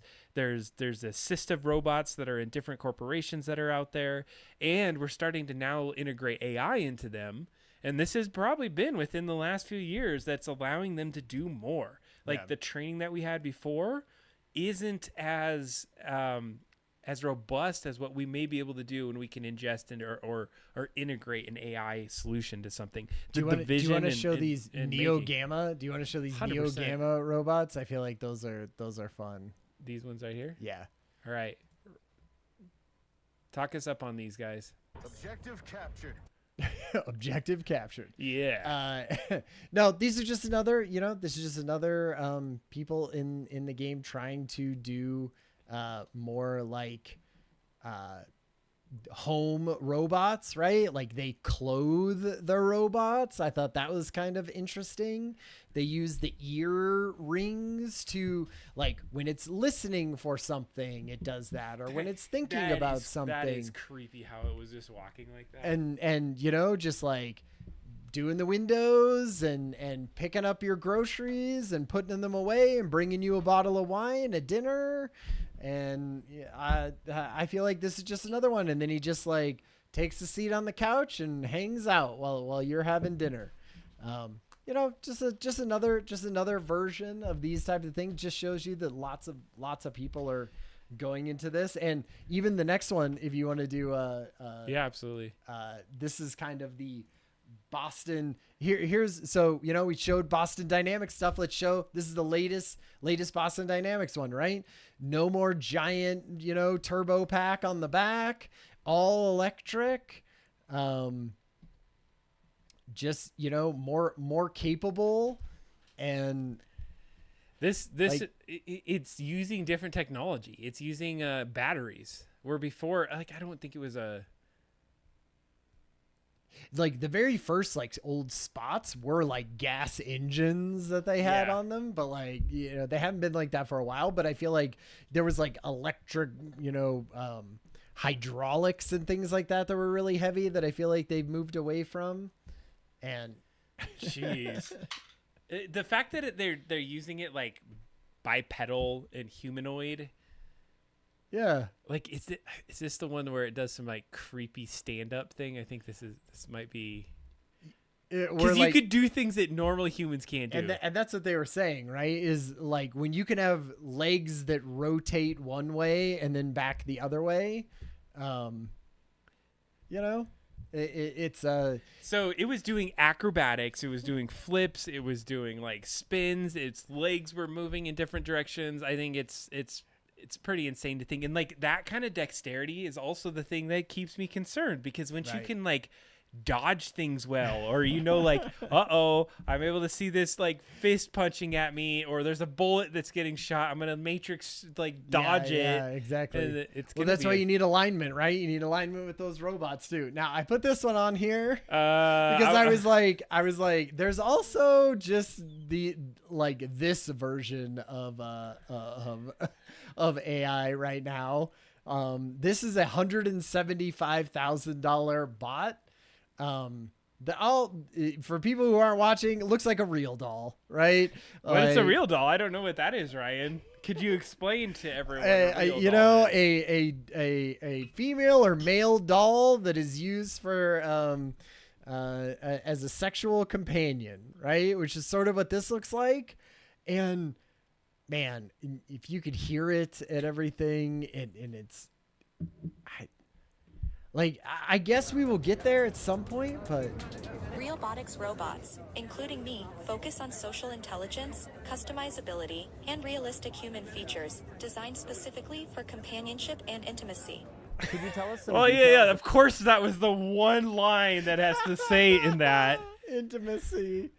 Oh man. So it's, I mean, I didn't watch very much of this, I'll be honest, but I read the article that it came with and I was like, oh man. So this is just the next version of a real doll, I guess. Like, well, and this is the thing, is that it's like the movie Her, or the where we're going is that we laugh now, but put us 10 years you're like, the future. your grandson is going to be dating one of these robots, right? And, they're going to be like, whatever, Dad. Yeah, stop being so close-minded and robotist. Gah. Well, I think it's interesting because I do believe that the way that I've seen robots and thought of it is some of the things that maybe are not the amazing things of it doing flips. Right. But that's an example where not very dexterous, not flipping around. It's almost like sitting on a platform and barely moving around, like just like it almost has like the same. It's like a Chuck E. Cheese robot, fixed in one space and just kind of moving around very robotically. I did think it was interesting. We talked about Amazon having robots, and like they have like 750,000 robots working in all of their and I don't know how much that is like per warehouse or whatever, but that seems like a hell of a lot of robots doing stuff in Amazon warehouses. Absolutely. Here's the question, chat. 5 years? Will most people have a robot in their home or some version of it? Yeah. I guess, I have a robot in my house right now, right? But it's pretty simplistic. So, do you think you would have a bipedal robot? Yeah, that's a great question. So think about right now what we just showed you. Imagine for, let's say, like $8,000 on sale, you could get a bipedal robot that you would be able to charge. What would it have to do for you to spend? Yeah, what would it have to do? For you to spend, well, let's say 10 grand. Like I was thinking, if it did all of the dishes and like cleaned up the house, like how awesome would it be to have like this robot that was constantly cleaning your house until the one time you come home and everything's completely destroyed because it goes and glitches. But seriously, like I think if you had boundaries and it could clean a house, it would be worth it to me. Like I feel like if it could fold laundry and do the dishes and maybe just sort of tidy up, that's worth 10 grand to me. I'd be Black Friday in that thing. Over years, you'd come home and be doing flips and everything, and then you're like in night mode, you'd have your real doll. I'm just kidding. I just flip it to nighttime mode, and we hang out. Ryan, the dishes are done. Click. Ryan, you're looking You really need me. nice. You need me to do tonight. your dishes. I'm all soapy and wet. Oh my god! Of course they're gonna derail on that. No, so as of right now, I'm on the fence and I'm leaning towards the side of saying like robots are really close. Like I had a moment, and I know this is anecdotal, when I saw that one for $18,000. I was like, Right? that's almost affordable. Like, definitely wasn't gonna buy the $18,000 robot. Stealth mouse. But I was like, man, it is getting close for me to think like, how cool could this be to have something like this? Imagine if you could even, let's say you just had a single use robot and it could fix your car. If it was 10 grand, like how much does it cost to fix your car typically? Like a lot more than that. And if it was going in there and doing things, you'd be like, one-time expense, it can fix the car. It still needs the parts. Like it comes in and like your neighbor's car's completely disassembled. We fixed your car. Great job, robot. Did you get caught? Then perfect. So if it's at $6,000, I got it. Hear it, folks. It has You heard been it. signed. Green lighted at six $6,000 is the hot spot for a robot. We are there. I'm down. We just got to get down to So that. so if we could wrap on present kind of day, where are we at now, Ryan? Are you there's Well, limits that exist, and So I feel like if we're wrapping on where we are right now, I feel like there's two big things. There's Google's like robotic sort of operating system or whatever they're calling it, and it's built on Gemini. And basically, what they say is like, for a robot to be useful, you don't want to have to train it on a million things, right? Like, so it needs to be just generally intelligent. It needs to be dexterous. Why can't I say that word? I don't know. Like too many whiskeys, right? But like it needs to sort of move its hands and be able to do things that a normal, human being would also do. And it needs to be able to like do those things in real world situations. So Yeah. like those are kind of the big three things that they're building this, like they said, an operating system. So it's just, it knows and understands that. And one of the ways that it does this, Google is doing this and NVIDIA is doing this. And I would love to watch one other video. If we're only going to watch one more We from have the a couple. now, Yeah. like I would love to watch the Disney NVIDIA robot because I think that one is so fun. But like, what they're doing is they're building. So you know how you were saying like, oh, somebody puts on a VR headset or someone puts on gloves and it shows the robot how to do things. Well, that was the only way that they could like get information for this. They couldn't download every book from the internet, right? They couldn't do all of those things. And so how did they get robots to learn? Well, they showed them exactly how. Here's how you butter toast, right? And somebody wore gloves and they did it. Or here's how you perform an appendectomy. And they had them do it and they did it over and over and over again. And that's how they trained it. And they were like, you know what? That is freaking slow, right? You can only have so many people doing it. Right. They get tired. Everyone gets tired. It takes too long. They got to learn, it's almost like training a person. You would need, it was 7 years or whatever of doing that. So what they do instead is they train it a little bit and then they put it into a simulation that looks just like the real world sort of area that they're working in.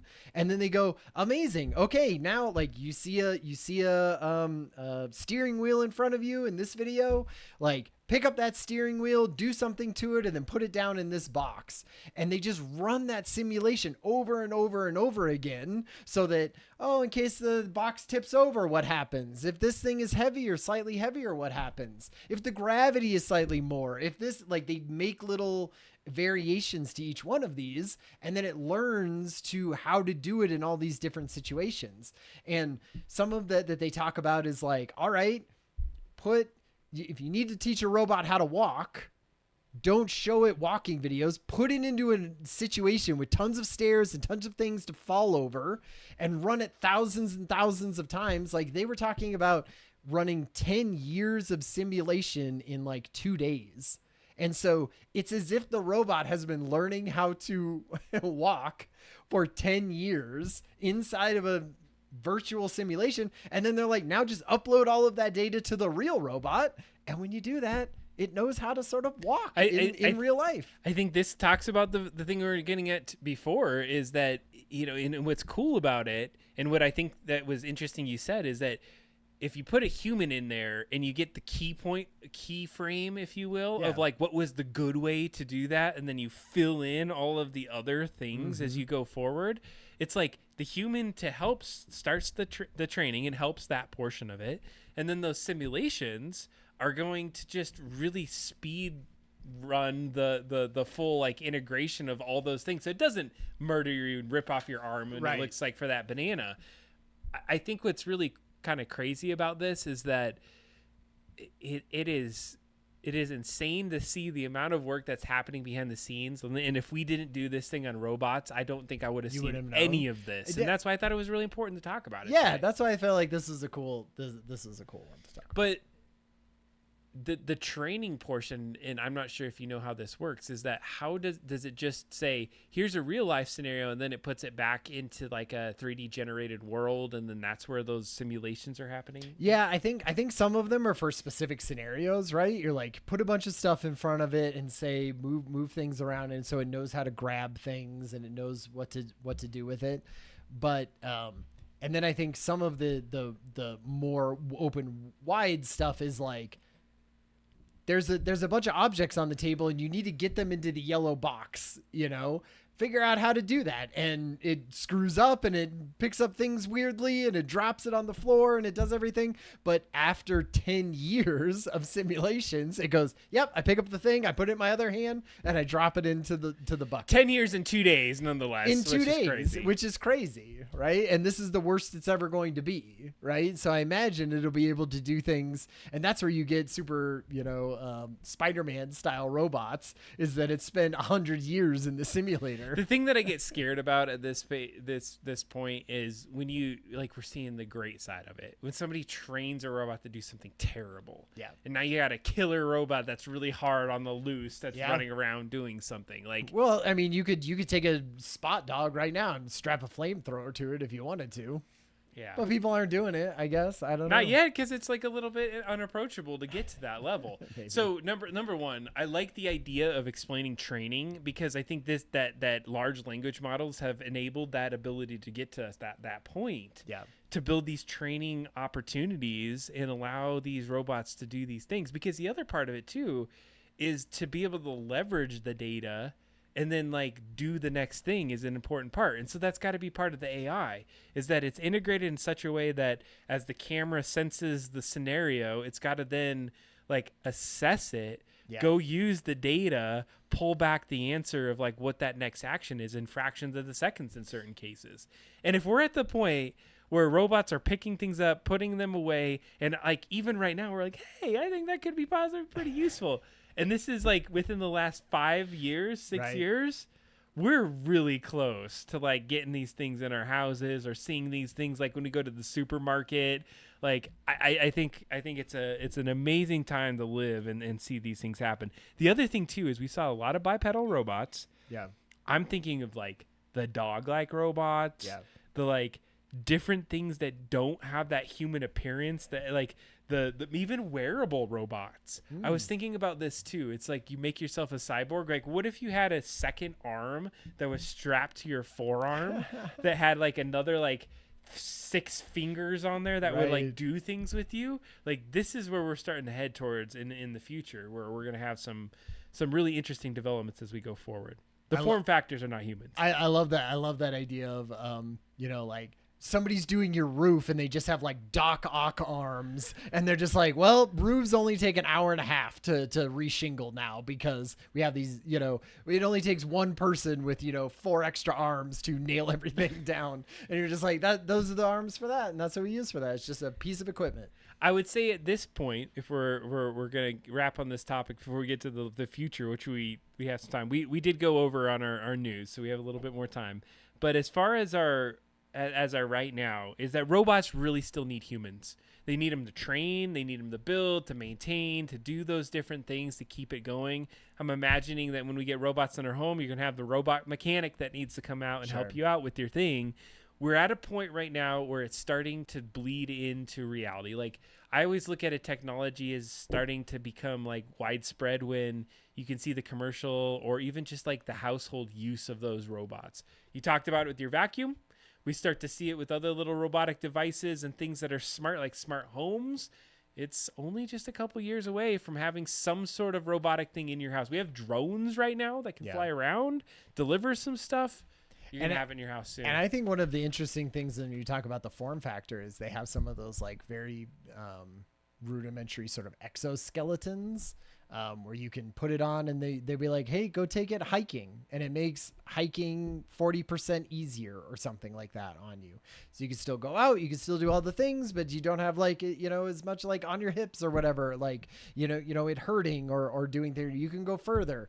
Like they had one in here where it's just literally like a person in a wheelchair is like this. The exoskeleton is made to like go down to their level so that they can put themselves into the exoskeleton, and then it just stands up and like helps them stand up and walk around.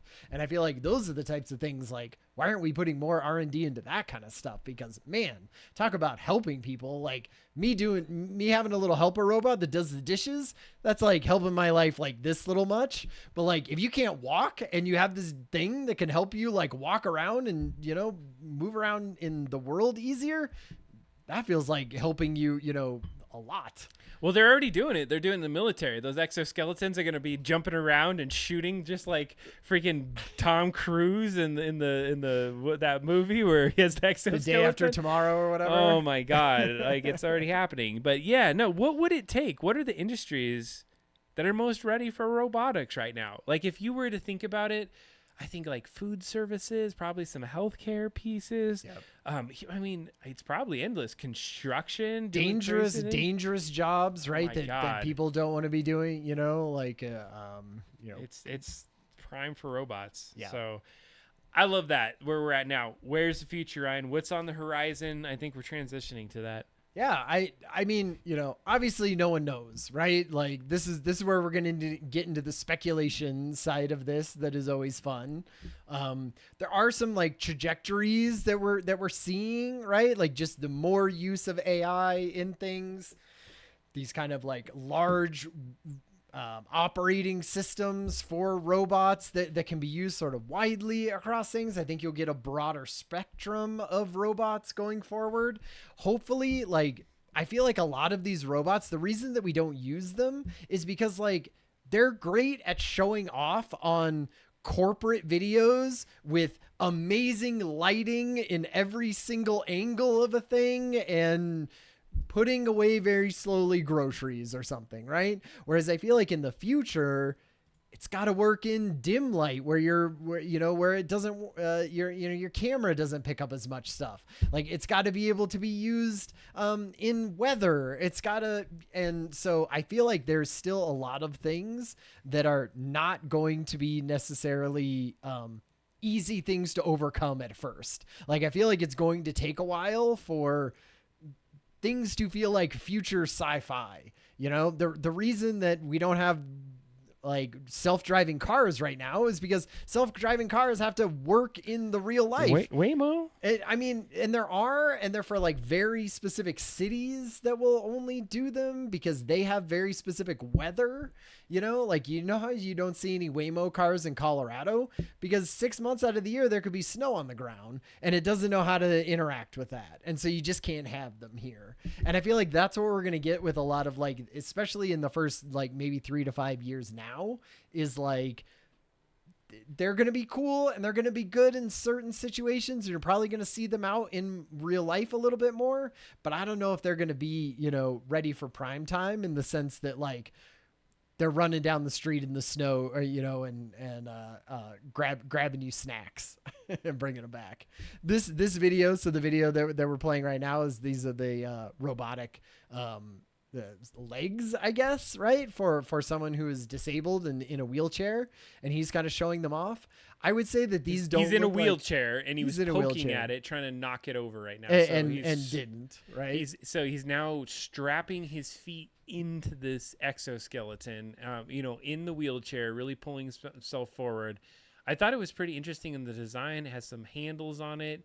It's like leaning in to actually like wrap itself around his legs. These are the kinds of applications torso, of the future, right? Like so it like goes down over his torso, and then they're like, okay, then it can like help you stand up from the chair, right? And then use the robotic legs to sort of help walk around. Which he is now throwing his crutches down to allow himself to walk. I'll be the first to say it looks a little janky at this point. I don't know if he's like, walking down to the store in those, but like those are the types of things that I feel like we want to see more of in the future. If 9 years ago, like snow walking motor backed robot was there, and now we have flippy robot. Yeah. And this is where those are at with those legs. We're close to where there's going to be competitions with robotic leg people jumping around in the Olympics there. Yeah. I think that's definitely a future state thing that we're looking at seeing. I mean, some of the things that could stop all of it or like slow this process down a little bit, where I feel like AI is ramping up because you don't need any physical stuff, is like we're still not perfect with batteries, right? We still have issues with power and everything. I feel like,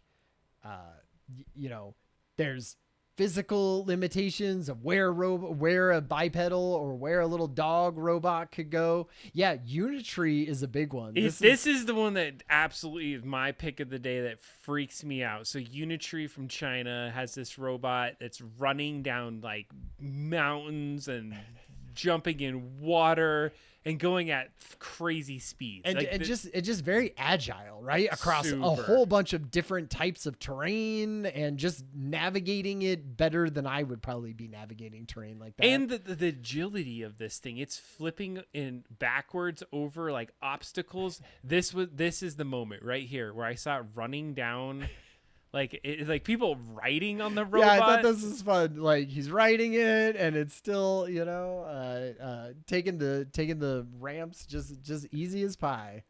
It's just I think the idea that the robots of the future have not a bipedal look to it. It's gonna look different. It's gonna look like dogs or arachnids or some sort of like weird thing because it's going to be easier to run around or do the thing. Look at this one with the giant machine gun on top of it. Machine gun jumping off like 10-foot ledges. This definitely has this robotics like military. They have military people in the background, of course. With this is where we're going to see the future. We're going to be fighting robots. Yeah, show the next next video of this, because I feel like one cool one from that same company was showing just like how I don't know, tough, I guess the robot is. Like we see a lot of like people pushing on it to show like, hey, see, I can not be balanced, basically, like I could stay balanced. Whereas this one I thought was great because it just shows it like a guy basically beating the crap out of this thing and it just being like, no, all good. Yeah, it's so as it jumps around like a crazy, it almost looks like an animation. It doesn't even look real. This guy is kicking He's just a like robot, running up and just like kicking it as hard as he can, and then it just falls over. It's good. Hitting He's got with a the stick. giant stick. It just breaks it over the top of its back. It's still like on two legs. There's a part where he's just like picking it up and chucking it, and it just sort of like lands on its side and then gets back up. Like I feel like it's showing the recovery. Yeah, right? yeah. So like you can't. So if we keep building these future robots to be so resilient, it's going to be hard to stop them if we can't build them without fail safes like this. Right, that's true. I'm imagining like rogue robots that start to learn so much that it's like, I don't want to be doing this stupid dishwashing. I'm going to leave the house, and it's like that's alignment. You got to get it aligned, right? It's got to be aligned with our priorities. Homeless robots will wash dishes for power. I mean, we're gonna have our maintenance. That's a good one. We're getting to an interesting future. So I think as we start to look ahead at there's some ethical dilemmas that I'm nervous about. We've talked about AI getting to the AGI side of the house and like starting to think about it. If you imagine these robots in your house, imagine even one of those dog-like robots. Like what's the word? Anthropomorphize. Yeah, you got some words in you today. You take that and you think about, oh, this robot, that's like a dog. Like you would treat it like a dog. Yeah. But it would be smarter than you, likely, or at least have more information to collect from it. And I think as we start to get to this point, it's going to be harder for us to interface with these things that we may not even know. It's like, of course I know that thing. Like, did it take you 20 years to tell me that one sentence? Because I just read like every encyclopedia in the world, and the time it took you to think of the answer to my question is that, you know, if we're not careful and we don't put some barriers on some of these robots and allow it to continue to grow and, like, I guess, develop memories or become like an AGI. Yeah. What if your little dog robot starts talking like, I don't want to do dishes anymore, Mr. Adam? And like, what am I supposed to do at that point? Like, and we talked about the mental health issues earlier, where folks are starting to look at things as saviors, and this is them chatting into a TV. Yeah. What happens when the robot comes and they're like, Right, I'm your exactly. savior. I'm here to save you. You're And, like, it can do all the human things that like make humans want to empathize with it or follow it. Totally.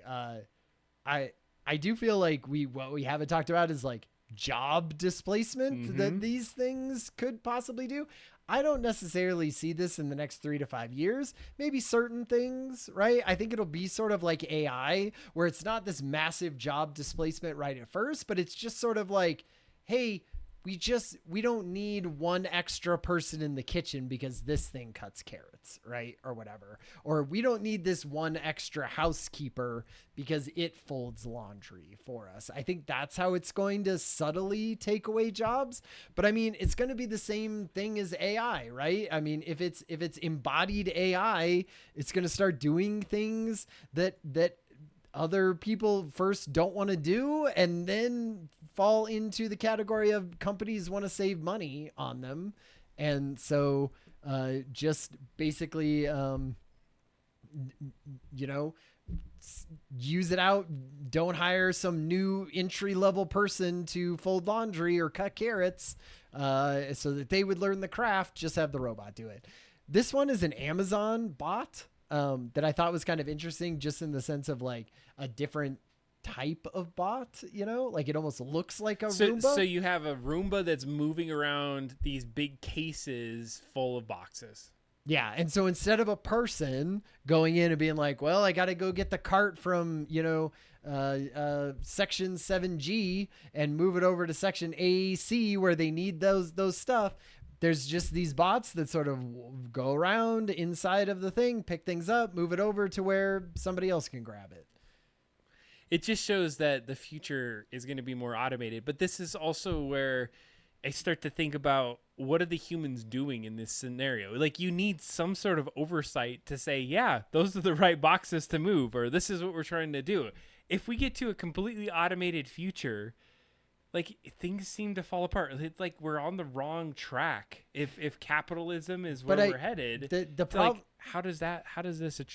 The problem with that is the same thing as everything. It won't take away every single job, right? Right. It's just going to take away lots of jobs. So before, where there used to be a person and they had a job to push the cart from one side of the thing, and they did that all day because Amazon needed that to fulfill orders. Now it's this robot that does it, right? But the thing that sucks is that, what does that leave? Like, generally, like, only a human can do that one thing, and you're like, that thing sucks. That's all we can hire you for. Yeah. No. Well, either like they said, it could be with the 10%, right? Like the top 10% of everyone that organizes robots and does that, they all have jobs, but the 90%, who weren't the cream of the crop, like they don't get to do that anymore. Oh, this was another, this is like 12 minutes long, so we don't have to watch the entirety of this, but this was showing like a bunch of different robots that they have at Amazon warehouses and sort of how they integrate them into how people, like, into the people that work there. And like, honestly, it looks like they work sort of side by side in a lot of situations, like those little cart pushing robots and the picker robots, and they put it into the thing. And it's like, you only have humans where you really need humans in it. But I mean, how long until you don't need any of those humans to do any of that? And don't it's know. probably a lot more accurate. And so one of my anecdotes that I would say is, so I used to work for Target Distribution. I know you and I worked there. We've worked a couple jobs together Yeah. on occasion over the years. When I worked at Target near my last kind of years there, my last 2 years, they got a really crazy system in there. And that was my first exposure to robots. And what it would do is that typically in a lot of our situations when like a semi would pull in and it would start to, you'd have to unload all the packages. What would happen is you'd have a little conveyor system. You'd pull the conveyor system out. You'd throw those boxes on it. Somebody would have to scan the box. Then they'd have to print a label, put it on that box so it knew where in the warehouse to go. Yeah. And so they called this thing, I think it was like called the Arc or something like that. They had these 4 machines that it had this little conveyor system that would go into the trailer. And think about a semi backing into a warehouse door. Sure. And then this conveyor system that would go inside of the trailer.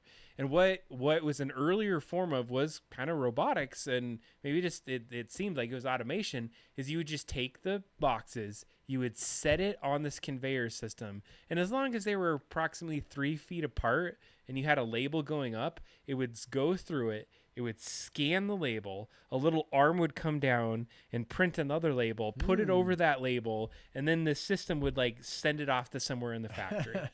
And I remember at the time I was like, oh my God, this is like taking a bunch of people's jobs Right. that were so used to like scanning the boxes, going to a thing, Yeah. putting labels on things. It was really starting to enhance the speed that things could happen at this organization. And so I start to see what we just saw with Amazon, these little things driving around, moving carts around. I'm like, what are people going to be doing in these organizations if robots are taking it on? And I mean, if robots are only getting smarter, like we talked about, incorporating AI into it, and it, Elon Musk had this thing where he basically said like, because he has this whole set of robots, right? The X1s or something like that. And he was basically saying like, hey, all you have to do is build the first set that can build other things. And then you just go, amazing. Now the scale works a lot better, because now take those robots and have them build a warehouse that like builds more robots, and then take those robots and have them build data centers, right? And so you're kind of like, it then like once you get them good enough that they can be doing that, it's what they're trying to do with AI, right? They're trying to be like, make an AI that can build better AI. And so that's what robots are going towards too, right? Because that's how you get to scale. Is this the Terminator part of the conversation? Because that's pretty much that sounded like. Yeah. Because like you say, go build this, and they're like, okay, cool. Bipedal things suck. I want like crazy spider robots that fly. Yeah. Oh my God. And then we go, oh, okay, great. Well, if that helps make the building better. Absolutely. Until And they're then- like capturing us and flying us really high and dropping us. or just being like, well, how are you going to compete against us now? Get into your camp.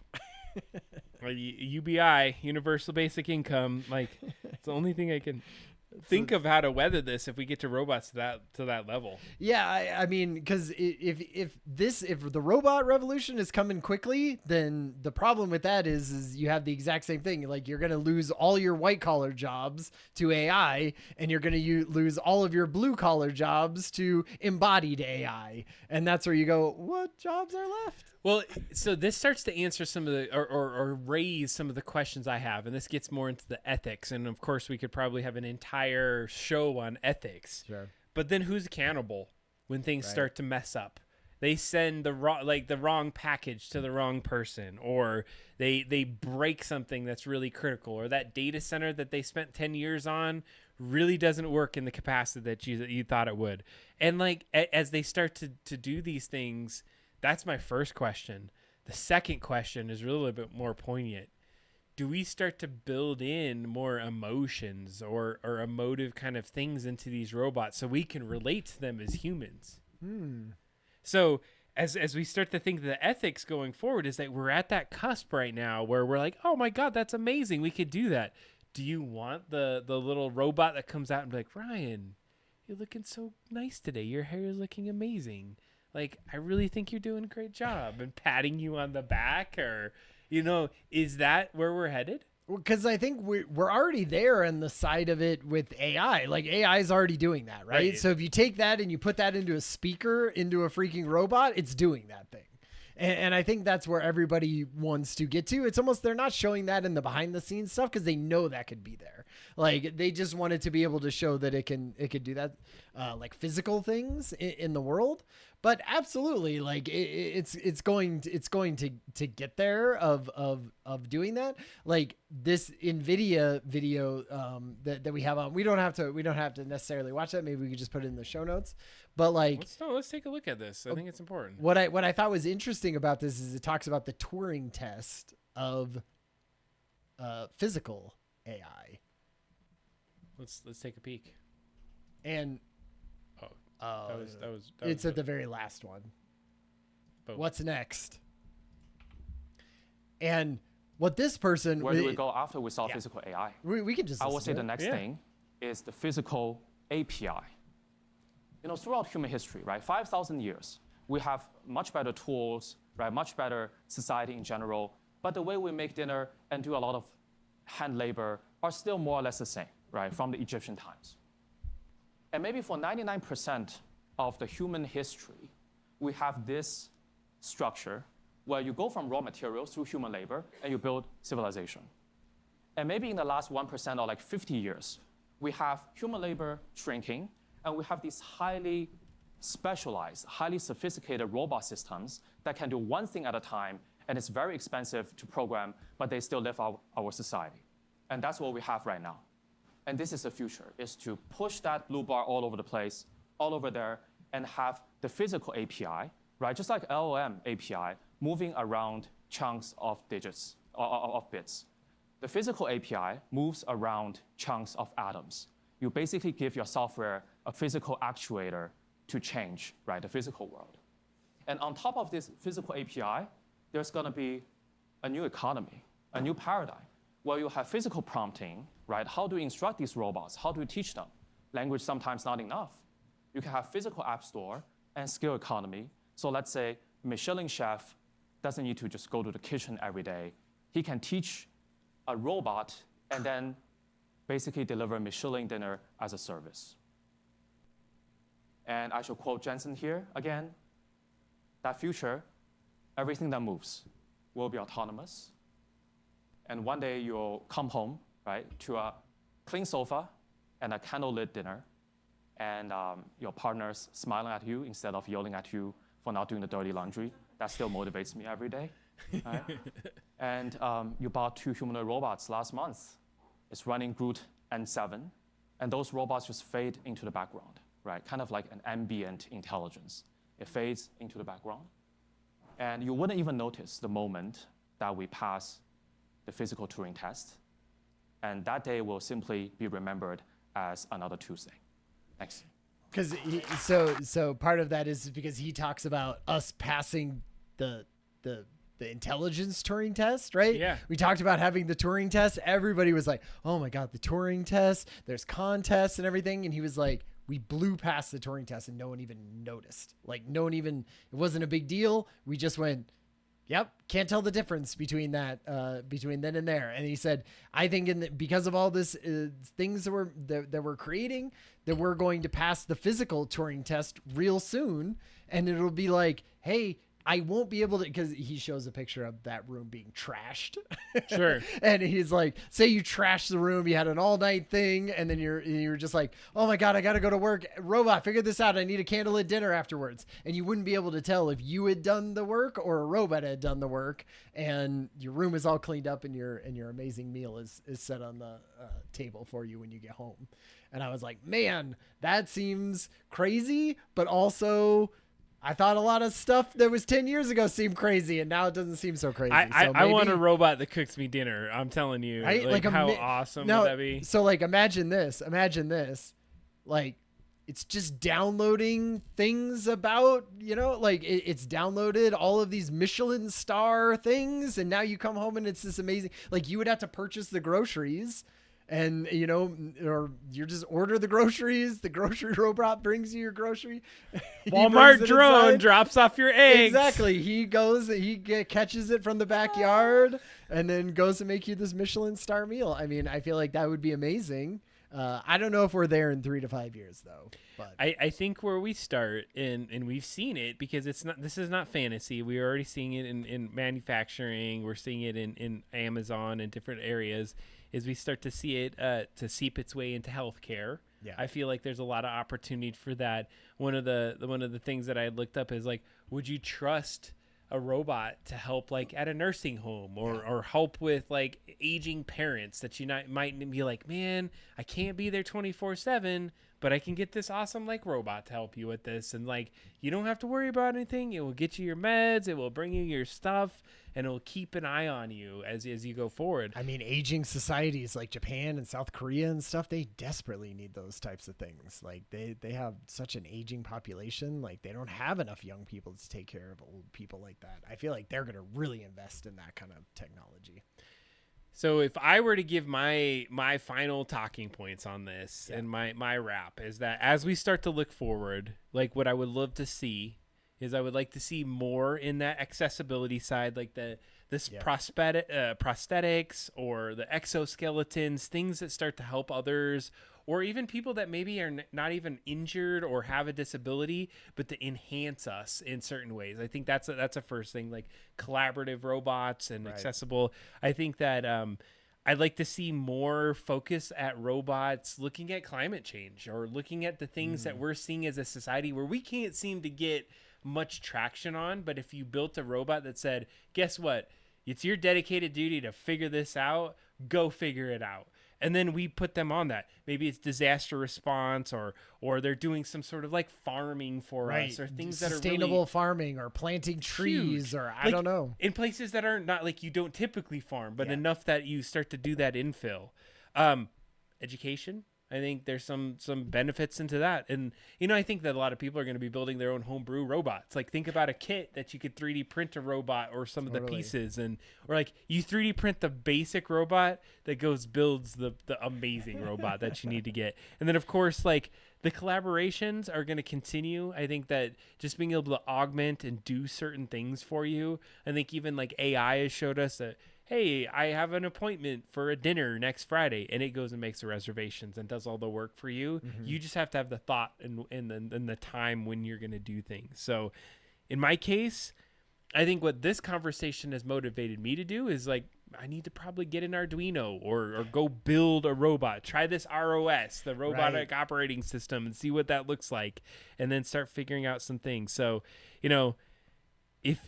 if you do you think that we're moving too fast or not enough with robotics? Those are the questions that I think of. My answer to that is I think that we're right on the cusp, and I'd like to see a little bit more. But overarchingly, I think it's for the positive. We have some next steps that we're driving towards. But my 2 cents are, it's scary. I have some trepidation having robots take over some of the things.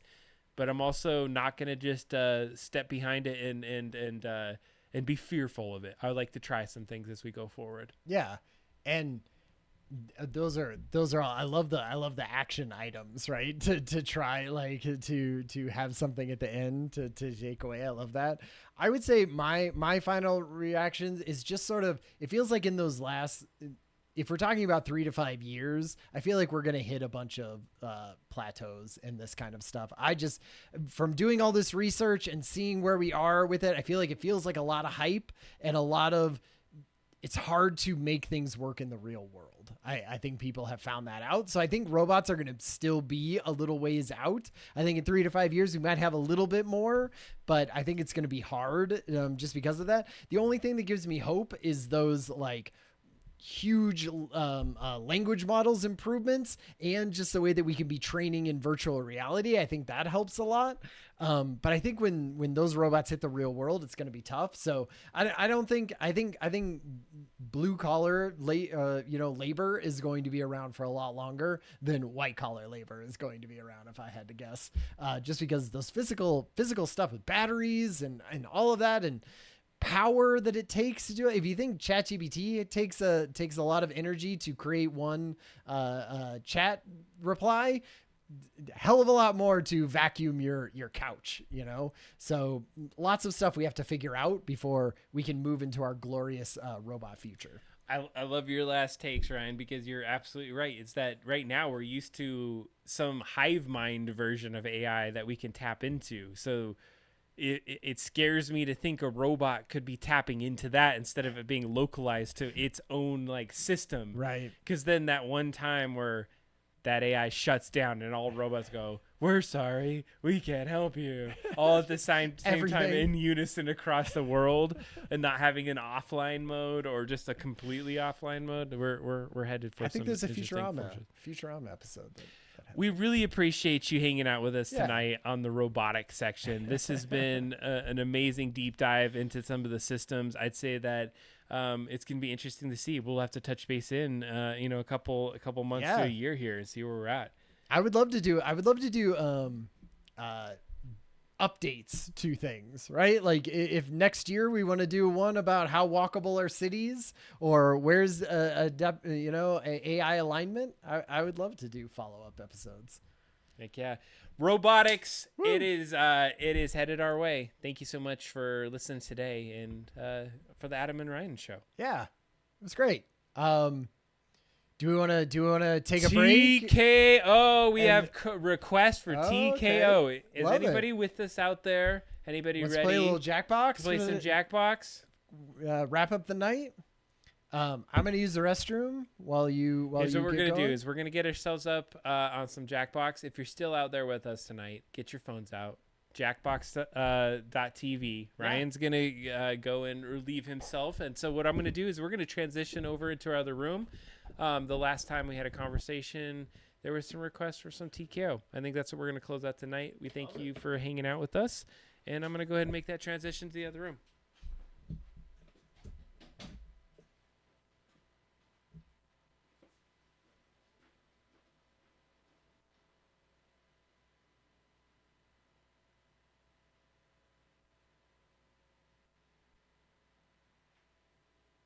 All right, and here we are. Let's see how many people.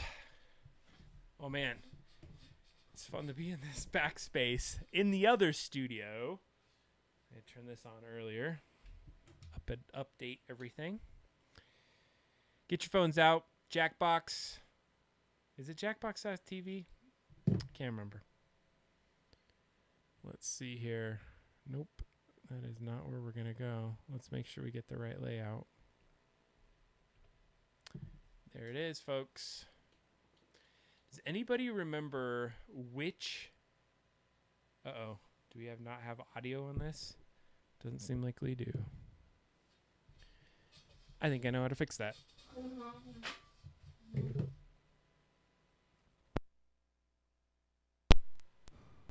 Possibly. Volume is so quiet. Back here, it's quiet. Check, check, check. 1, 2. It shouldn't be too quiet, but if it is, I apologize. All right, we're going to probably try to play some Drawful here. No, not Drawful. There we go. Do we know which TKO it is?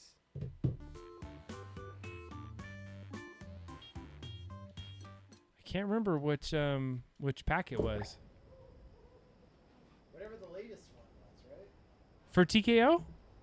Yeah, I mean, isn't Can you turn off those mics over there? I think I left them on. I turned mine off. I forgot to turn mine off. Like a peasant. There's the naughty pack.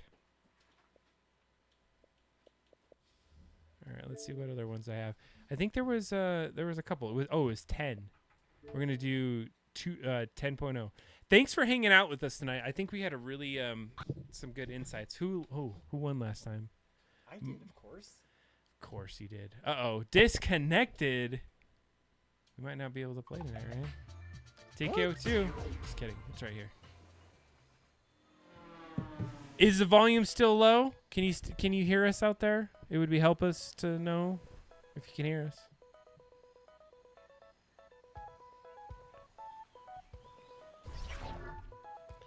Trinum is in. TKO. Damn, Ryan, you're how did you go to the bathroom and then just get in on this and be ready? I know. That's how good I am. You probably have it saved. I don't actually. Jackbox.tv.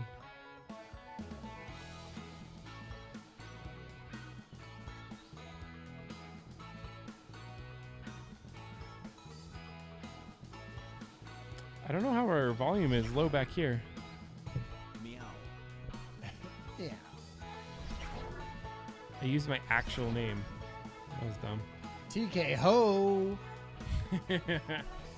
I like it. Oh, somebody just took mine. Oh, nice. That was what I was going for. I got in early, so I got the bird. I'll get this guy. We got 5. This is good.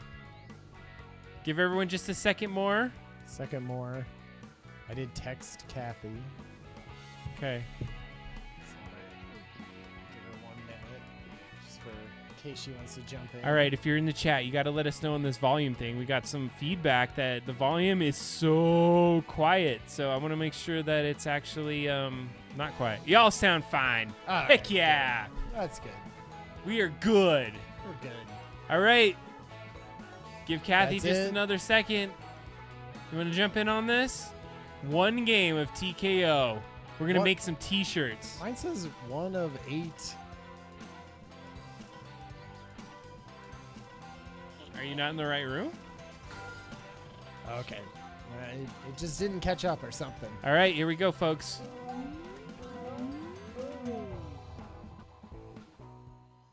Welcome back to T-Shirt Island. I am the new tournament mistress, and under my watch, the time of fashion combat has returned! Oh, that's right. I forgot you could do like hoodies and stuff in this one. That's good. I love it.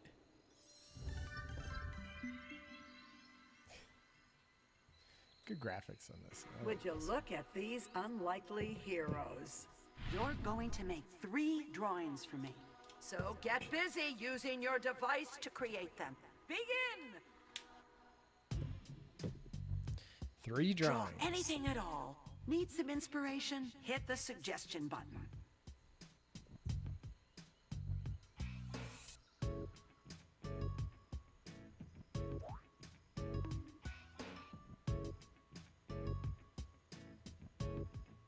You'll be doing 3 of these, so save some ideas for later.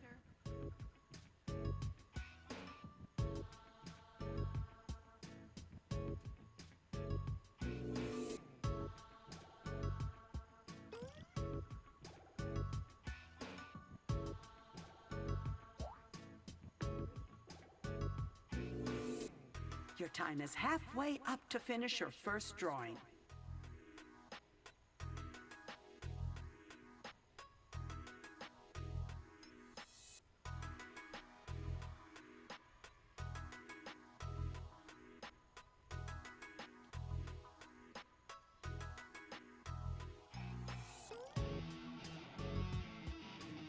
This is cool. There's so many colors. So many colors. And This feels so different than Drawful.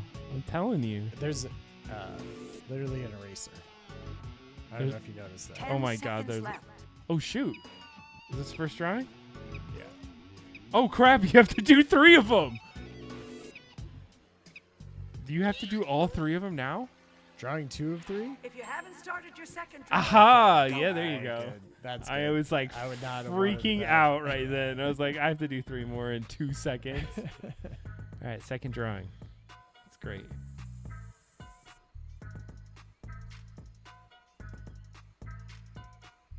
One more drawing to go. 1 more? What are you talking about?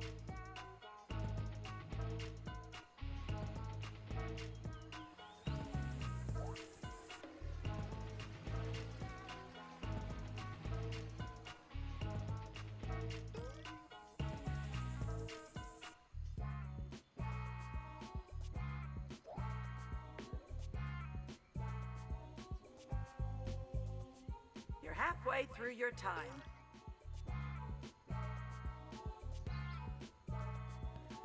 I love this one.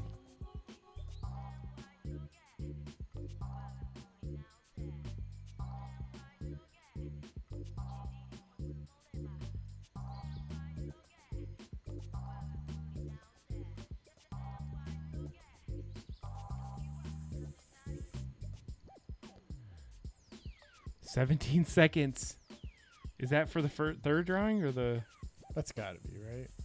10 seconds. Oh, man. Okay. 3 of 3 in my last 3 seconds. Is that? I'm hoping. Okay, with 90 more seconds. Like, Third whoa. drawing. Time to get I feel like into it's maybe those instructions could be a little clearer. You have to play the game enough, Ryan. Apparently.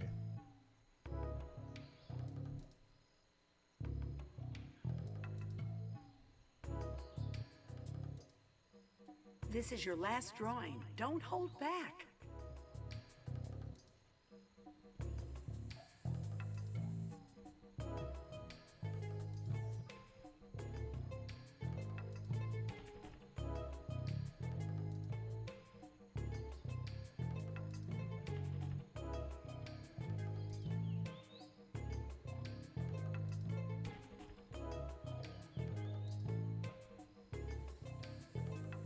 Be aware, your time is halfway up.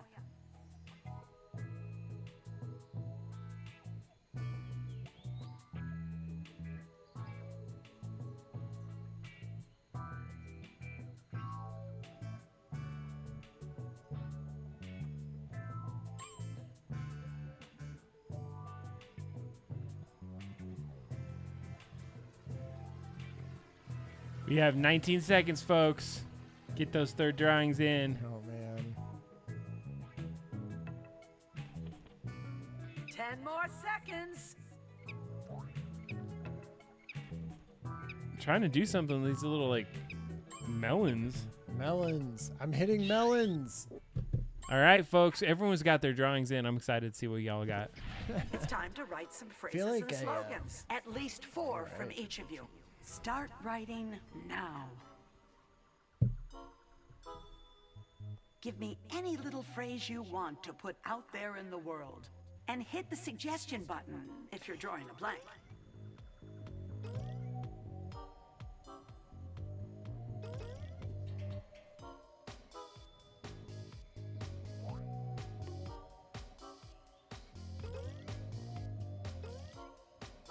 Just start typing and see what happens. You're halfway through your time.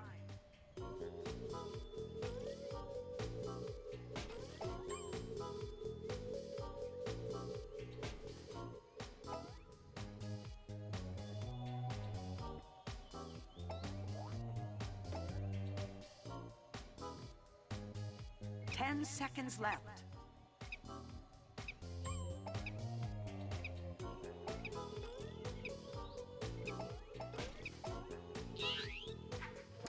Time to roll up your sleeves. Alrighty. I got a few in there. Combine a I feel drawing good and about. a slogan to make the perfect garment from the choices you have. Start now. You'll notice you can pick the garment and slogan style that really speaks to you. The day is about making choices.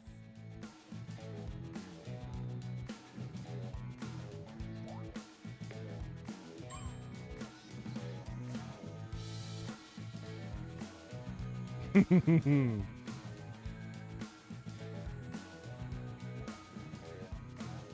30 seconds left.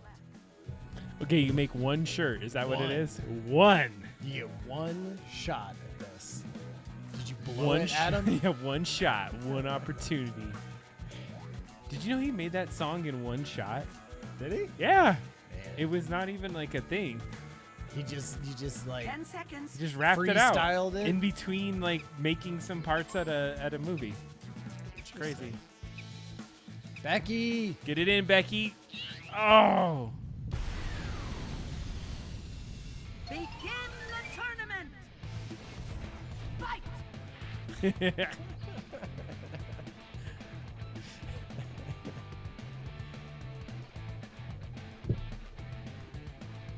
I like that they have different shirt types. Yeah. It makes it classic. I feel like that helps because you can really like be like, what should I add? You know, what can it add to my shirt by putting it in a tank top? Get your choices in, folks. It's a hell of a cat right there. Yeah. Sleazy. I like how you monopolize other people's drawings and Right. I almost did a dildo themed. Oh, is that like a dildo volcano? Yeah. Dilcano? Thought there were like ghosts. Pompeii ghosts. Okay. Classic taco, folks. That's good. That's good. Oh. Just beat it out. Just beat it out. Good job, Becky. It seems bad that you can vote for your own. Why? You shouldn't be able to vote for your own. I voted for the other people since I. Oh God, that was too good. See, in this case, I didn't vote for my own. The thing is, Ryan, you drew that, right? But you didn't make that shirt. Okay. Well, I'm not gonna. Because it doesn't hurt anything, right? Well, I don't know how exactly they give points on this. Do you get points? You just get points. You don't get points for like doing the great drawing or doing the thing. No, it's whoever makes the coolest shirt. Sleazy and cheesy. Tank top throwdown. Tank top throwdown. Oh, damn. Yeah. This is what I bring to the table. This is good. The Yeah. tank top versus tank top. Totally. You don't see that very often. Tank top I feel like battles. these both are good slogans for tank tops. They are. I could definitely see the people wearing these shirts. Oh, Sleazy man. and cheesy. Sleazy with the win. Nice.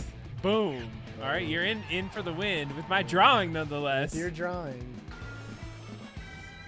Well, look who clawed their way to the top. Good Yeah. Look, everyone. Adam, On we go. That was a good drawing. Thank you. I like little ghost guys. I never noticed that before. I want one more drawing, but I'm giving you a choice. You can draw something new or change something already in play. Ooh.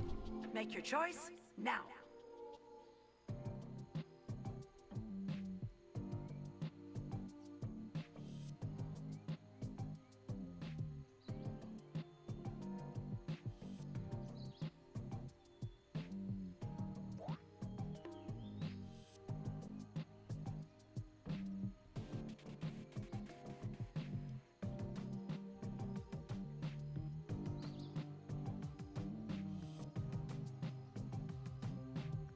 I'm going to spend my whole time picking drawing.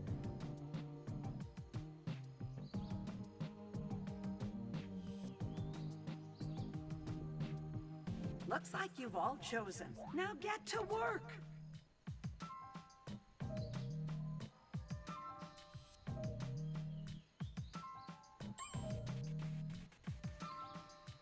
You may have noticed that your drawing system has an eraser. Use it. Yeah, put that in Drawful.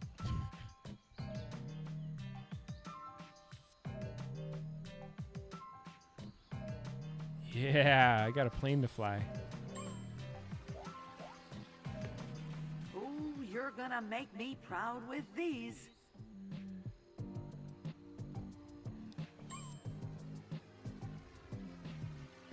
Got China, and Becky, the artists.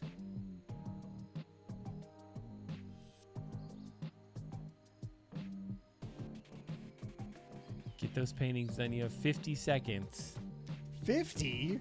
I'm going to spend like another hour here. I mean, you have 15. 15, Ryan.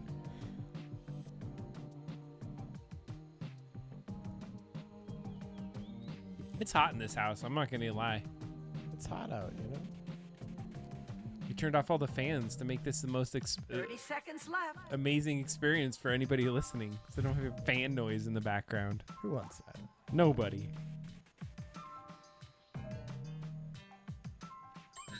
I have no idea what I even just drew, really. I was really trying to get the plane to go. I don't know how that I happens. bet you could Oh, cough shoot, up a right. few more slogans. How about at least 4? Begin writing now.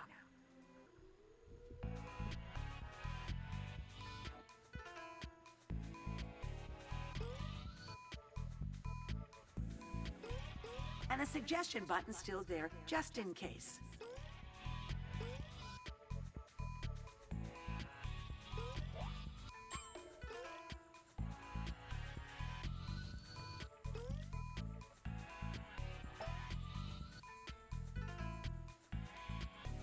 Your time is halfway up.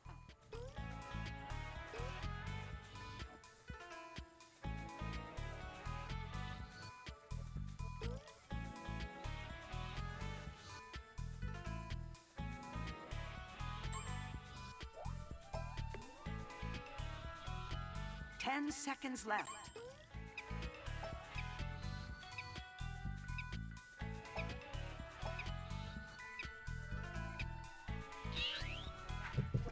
Now, choose from the new drawings and slogans on your device and craft that garment. The amount of ability to edit has been amazing in this one.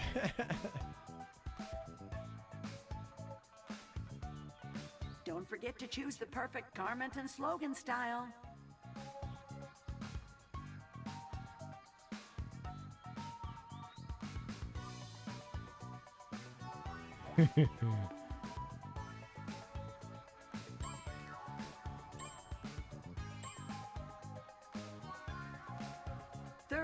Seconds. All right, I did my best. Ready to rumble. Who's ready? TKO 2 is the best. Yeah, erasers, multiple colors, editing. This is great. Fight! Vote for your favorite. Okay.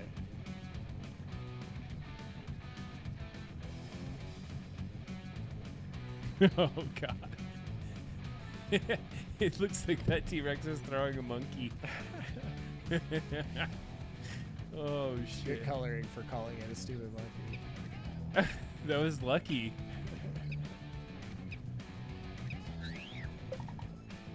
Yeah. How did I know that was you?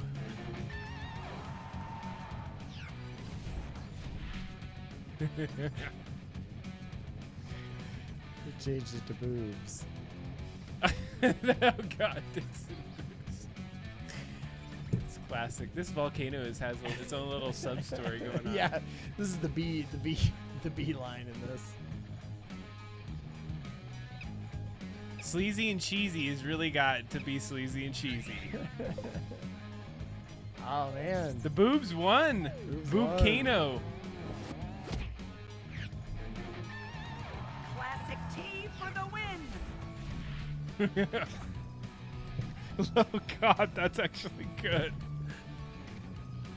Liberation Day. That's a good I can see one. that being a, you know, Uh-huh. let's get that hoodie, you know. That is Wear it to a protest. that one's too good. Oh, thank you. Of course, it had to be you that made it though. If I knew that, I would have voted against That's why it it. doesn't say. I'm just Damn kidding. it! Now you know. It shows you. It clearly shows you. They need to give like bonus points to people that They do, draw. but it's like it's just sort of at the end. It's yeah, like it's true. It's like, hey, this person did the Right, good job. Damn it. Boobcano was one, dude. They didn't want you to be. Boobcano, I know. I should have. I guess it says It shows. There's no way. biscuits. The winner! Nice. Great work. Suck it Let's up, keep Nancy. it moving. Here it is. All right, final round. It's perfect timing. Yeah, this is In well the final timed. round, the champs from both rounds duke it out to see who takes it all. This time, vote for your favorite and keep on voting until the power bar of your favorite choice is I can't. full. 3, 2, 1, go! Oh.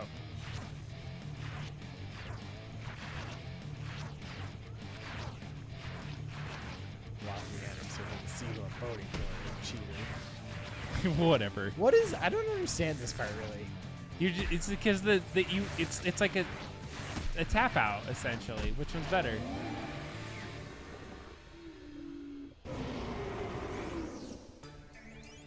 Behold your champion! Yeah, sleazy and cheesy. Sleazy I've and waited cheesy. for this garment for years, I'll- and now You'll take I it. have a You'll take it, the lot of art. old I'll take the E-Man's art. to answer. Now let's take these Take the garments high road. to the streets. Who put sleazy and cheesy on there? I don't know.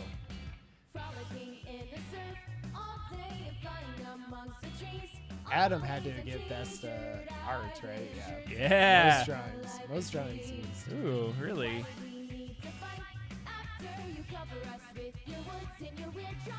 Wow, most slogans TKO. Nice. Good job. 18 slogans. I bet they were all gems too. They were amazing. Y'all are Only fools one. for Only not- one. Oh, TKO. Justice for Boob Kano. Yeah. Boob Kano. I like that. Has its own little song. Yeah. I like that one. I feel like if you took the eraser in multiple colors and brought that into Drawful, You know what the only bad thing about multiple colors is? You have to give people longer because there's just like more detail that you could do, right?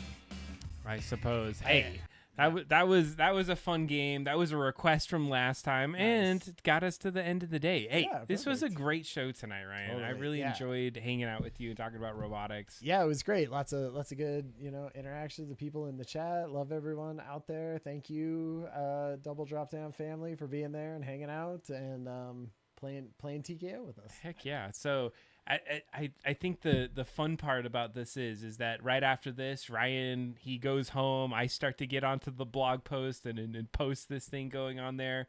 And then we have this lull until the next time. And it's usually about a week or so. It's a week because we have to have the next topic picked out. Like Adam, because I picked robotics, so Adam has the next topic.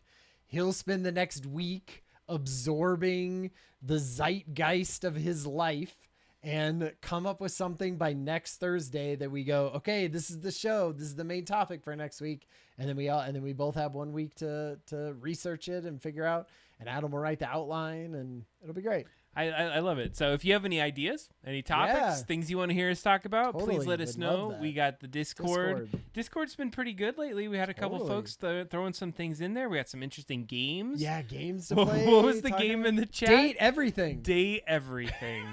If you haven't watched any streams of Date Everything, very funny concept of being in a house and being able to basically click on anything in the house and it's a character that talks to you, and you have maybe you want to date the ceiling fan, or maybe you want to date the rug in the bathroom.